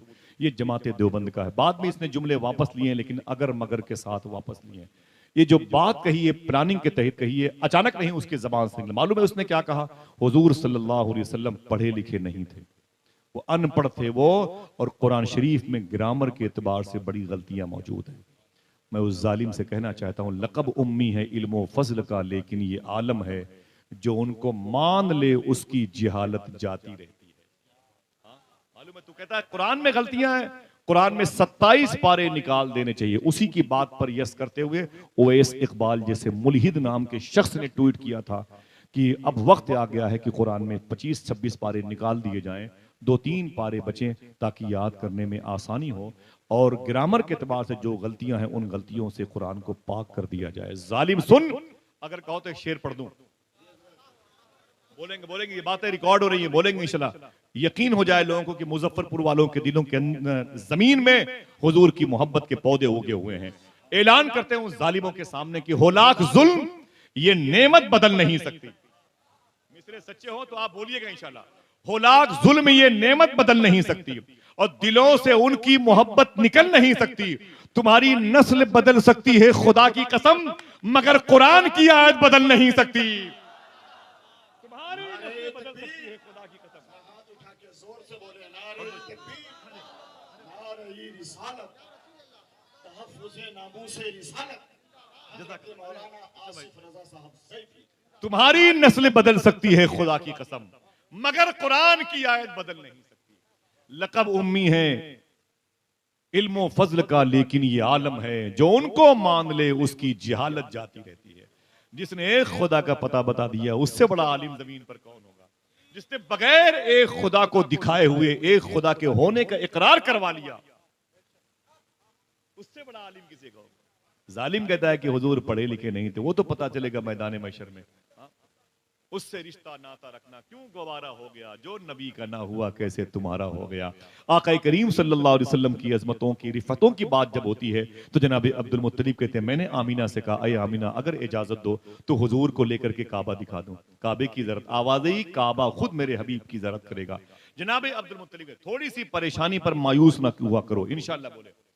कभी तुम्हारे कारोबार पर दिक्कतें आएंगी, तुम्हारी औलादों को दिक्कत में का सामना करना पड़ेगा, तुम्हारे फल फ्रूट से मेवाजात, तुम्हारे खेत खलियान मुतासिर होंगे, लेकिन अल्लाह कहता है कुरान शरीफ में, वनबलुवन्नकुम बिशैइन मिनल खौफ वनक्सिम मिनल अमवाल वल्जू' वनक्सिम मिनल अमवाल वल अनफुस वस्समरात। अल्लाह कहता है हम जरूर तुम्हें आजमाएंगे, कभी खौफ से, कभी खौफ से, डरा धमका के, तुम्हारे मालों में खराबी पैदा करके, तुम भूख से आजमाएंगे, तुम्हारी जान लेकर के आजमाएंगे, और तुम्हारी फल फ्रूट्स में नस्ल और तुम्हारे खेत खलियान में हम तबाही बर्बादी ला करके आजमाएंगे। ये तो ईमान का हिस्सा है, आप परेशान मत हुआ करो। ऐसे न जाने कितनी हुकूमतें आती रही और जाती रही, कुछ दिनों के बाद इनके नामो निशान मिट जाएंगे और दीन मोहम्मदी हमेशा मुस्कुराता रहेगा। जो दीन करबला में न मिटा वो कभी न मिटेगा इंशाअल्लाह। दिल से बोलो इंशाअल्लाह। हुजूर की शान कितनी बड़ी है, मालूम है हुजूर को तकलीफ कितनी दी गई थी। ये हुजूर के घर के बगल में दाएं तरफ एक मकान है जिसको शेब अबी तालिब, मैं 14 साल पहले नक्शा लेकर के शेब अबी तालिब की जमीन ढूंढ रहा था अकेले मक्के में। मैं बड़ा खुज्जू टाइप का आदमी, नक्शा लेके ढूंढ रहा था, मेरे साथ ताहिर भाई गए, जानते हैं बगदाद शरीफ में, तो नक्शा लेके गए तो उस वक्त वल्लाह एक नीम प्लेट पर यह लिखा हुआ था शेब अबी तालिब। हुजूर का जहां हुक्का पानी बंद किया गया था वो जमीन यही है। मालूम है हुजूर को तकलीफ कितनी हुई थी? 3 साल तक हुजूर को भूखा प्यासा रखा गया था। 3 साल तक। कितने? हुजूर के जो गुलाम थे चीख मार मार के रोते थे, उनको खाने के लिए पूरे पूरे महीने कुछ नहीं मिलता था। मालूम वो क्या करते थे? इसे भूलना नहीं साहिबो।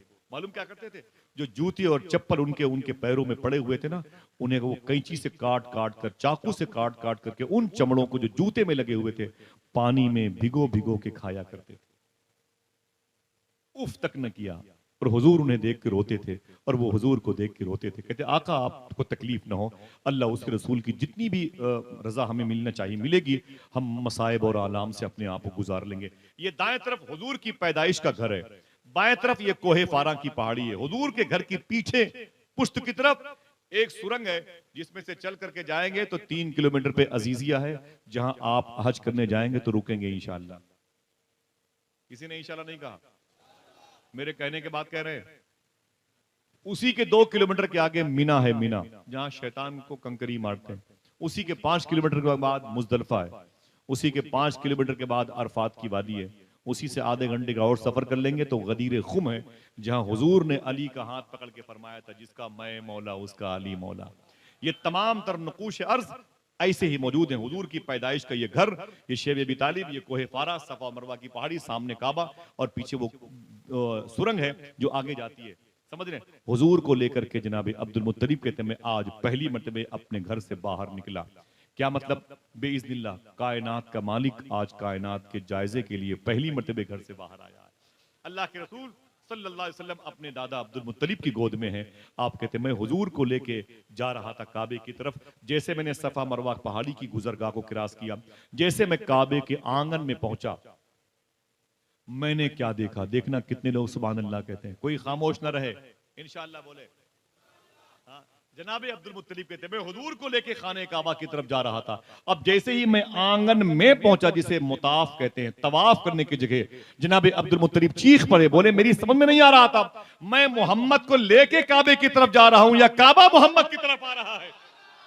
अल्लाह अल्लाह अल्लाह अल्लाह, या काबा मोहम्मद की तरफ आ रहा है। इमाम जलालुद्दीन फरमाते हैं 3 दिन तक, ये उस दौर के बुजुर्ग हैं जब बरेली का बेबी नहीं था, ये कहते 3 दिन तक दीवारे काबा हुजूर के घर की तरफ इतनी झुकी हुई थी। कितने? 3 दिन तक दीवारे काबा हुजूर के घर की तरफ इतनी झुकी हुई थी, इतनी झुकी हुई थी, लग रहा था अब गिरेगी, अब गिरेगी, अब गिरेगी। क्यों झुकी हुई थी? 100 साल पहले मेरे इमाम ने इस रात से पर्दा उठा दिया, जिसके सजदे को मेहराब काबा झुकी। जनाब अब्दुल मुत्तलिब कहते हैं खिलाफे काबा ने हवाएं दे के हुजूर का इस्तकबाल किया, दीवारे काबा ने हुजूर के तलवे चूमे, काबे के पत्थरों ने कहा अच्छा हुआ सरकार आप आ गए, मुझे कान पकड़ के बाहर करेंगे। अब दीवारे काबा मुस्कुराएगी, काबे को मोहतशम और मुअज्जम और बुजुर्ग घर कहा जाएगा। जनाब अब्दुल मुत्तलिब कहते हैं मैं हुजूर को लेके अपने घर आया। उसी वक्त मक्के शरीफ में एक अबू आमिर नाम का शख्स अपनी लूली लंगड़ी बेटी के साथ बैठा हुआ था और अपनी बीवी के पास बैठा हुआ था। अबू आमिर कहता अचानक मेरे कानों में आवाज आई, अरे मक्के वालों मुबारक हो, तुम्हारे शहर में रसूलों के सरदार आए। जैसे आवाज आई, अबू आमिर कहते हैं मैंने ऊपर देखा तो आवाज बादलों से थी। मेरी बीवी ने कहा यह आवाज कहां से आई? मैंने कहा बादल से आई है। तो बीवी ने कहा पूछ इन बादलों से कि उस आने वाली शख्सियत का नाम क्या है जिसकी खुशखबरी दी जा रही है। अबू आमिर ने कहा कि अरे खुशखबरी देने वाले बता तो सही उसका नाम क्या है। आवाज आई इस्मुहु मोहम्मद, उसका नाम मोहम्मद है। इतना सुना तो अबू आमिर कहते हैं मेरी बेटी जो लूली लंगड़ी थी, 20 साल के आसपास थी, कभी चल नहीं पाई, कभी वो उठा ना पाई, कोई चीज खा ना पाई, वो लूली लंगड़े हाथों को यूं किया उसने और कहा अय पैदा करने वाले, अगर ये नाम तेरे किसी प्यारे दोस्त का है मोहम्मद, तो इस नाम के वसीले से मेरे हाथ और पांव को ठीक कर दे। किताबों में लिखा हुआ है खुदा की कसम, जैसे उसने कहा अल्लाह ने उसके पैर को और हाथ को दुरुस्त फरमा दिया। वो लड़की उठकर खड़ी हुई तो अबू आमिर पलटे तो अपनी जवान बेटी को खड़ी देखा तो तड़प गए। बीवी भी लिपट गई, तू कैसे ठीक हो गई? तो लड़की ने कहा अरे मेरे बाप अबू आमिर, नाम मोहम्मद की बरकत है। बीवी ने कहा वाह, अरे पता तो कर सही मक्के में कौन किसके यहाँ आया है। जब उस नाम की इतनी तासीर है तो उस जात में कितनी तासीर होगी। अभी आज तक हमें हुजूर के चेहरे की ज़ियारत करने का शौक नहीं पैदा हुआ। 2-2, 3-3 घंटे तक मोबाइल के स्क्रीन पर बिजी रहते हैं, आंखें गंदी करके सोते हैं, तो हुजूर कैसे ख्वाब में नजर आएंगे? समझे भाई, बुरा ना मानना। लाख लाख रुपए का मोबाइल हमारे बच्चों के हाथों में आ गया है, लाख लाख रुपए का मोबाइल, लेकिन कभी आयतल कुर्सी उससे याद नहीं की, कभी उसमें से कोई दुरूद की बात आई तो उसको गौर से पढ़ा नहीं, संजीदा हसास नहीं हुए उस पर। सूफी साहब कहते हैं कि हमारे बच्चे बच्चियां बीवी बहुएं सब घरों में आज मुसलमानों के मुआशरे में 1, 2, 3 बजे तक रात रात भर मोबाइल देखते हैं। उंगलियां थक जाती हैं तो मोबाइल गिर जाता है, मोबाइल गिर जाता है, ये बच्चे बच्चियां सो जाते हैं।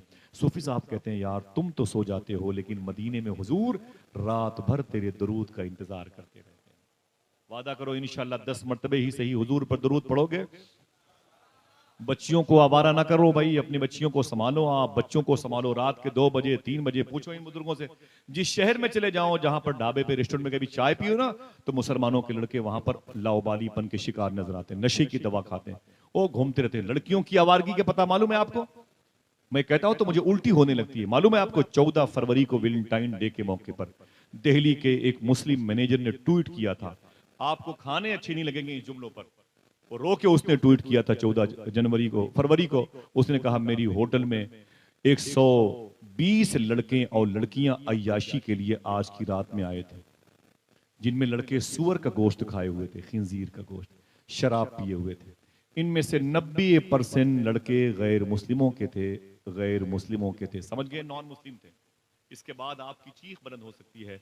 वो मुस्लिम मैनेजर कहता है इनमें से 90% लड़के तो गैर मुस्लिमों के थे, लेकिन उन लड़कों के साथ जिन लड़कियों ने अपनी रातें गुजारी हैं, खिंजीर का गोश्त खाने वालों के साथ जिन लड़कियों ने अय्याशी रात भर की है, उनमें से 80% लड़कियां मुसलमानों की थी। समझ रहे हैं आप? आज हमारा मुआशरा कहाँ चला गया? मुलाजमत के नाम पे, सर्विस के नाम पर, हॉस्टल में रहने की बुनियाद पर, मुसाफिरत के नाम पर हमारी लड़कियां आज गैरों के बिस्तर की जीनत बनी हुई हैं और हम ये समझते हैं कि हमारी नहीं है। अरे हमारी नहीं है तो बेटी क्या हुआ, हुजूर की उम्मत की तो लड़की है।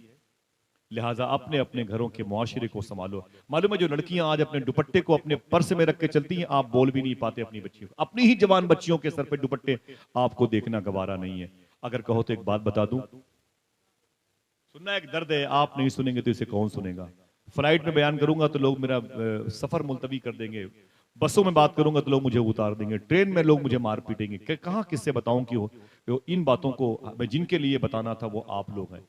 समझे आप? अल्लाह अकबर। ये लड़कियां जो दुपट्टे को अपने पर्स में रख के घूमती है, मालूम है किससे कितना नुकसान होता है? मालूम है कितना नुकसान होता है? अगर यही दुपट्टा उनके सर पे होता तो उनका कितना बड़ा फायदा होता, बता दूं? वादा करो हाथों को उठा के अपनी बहन बेटियों को बताओगे इंशाअल्लाह।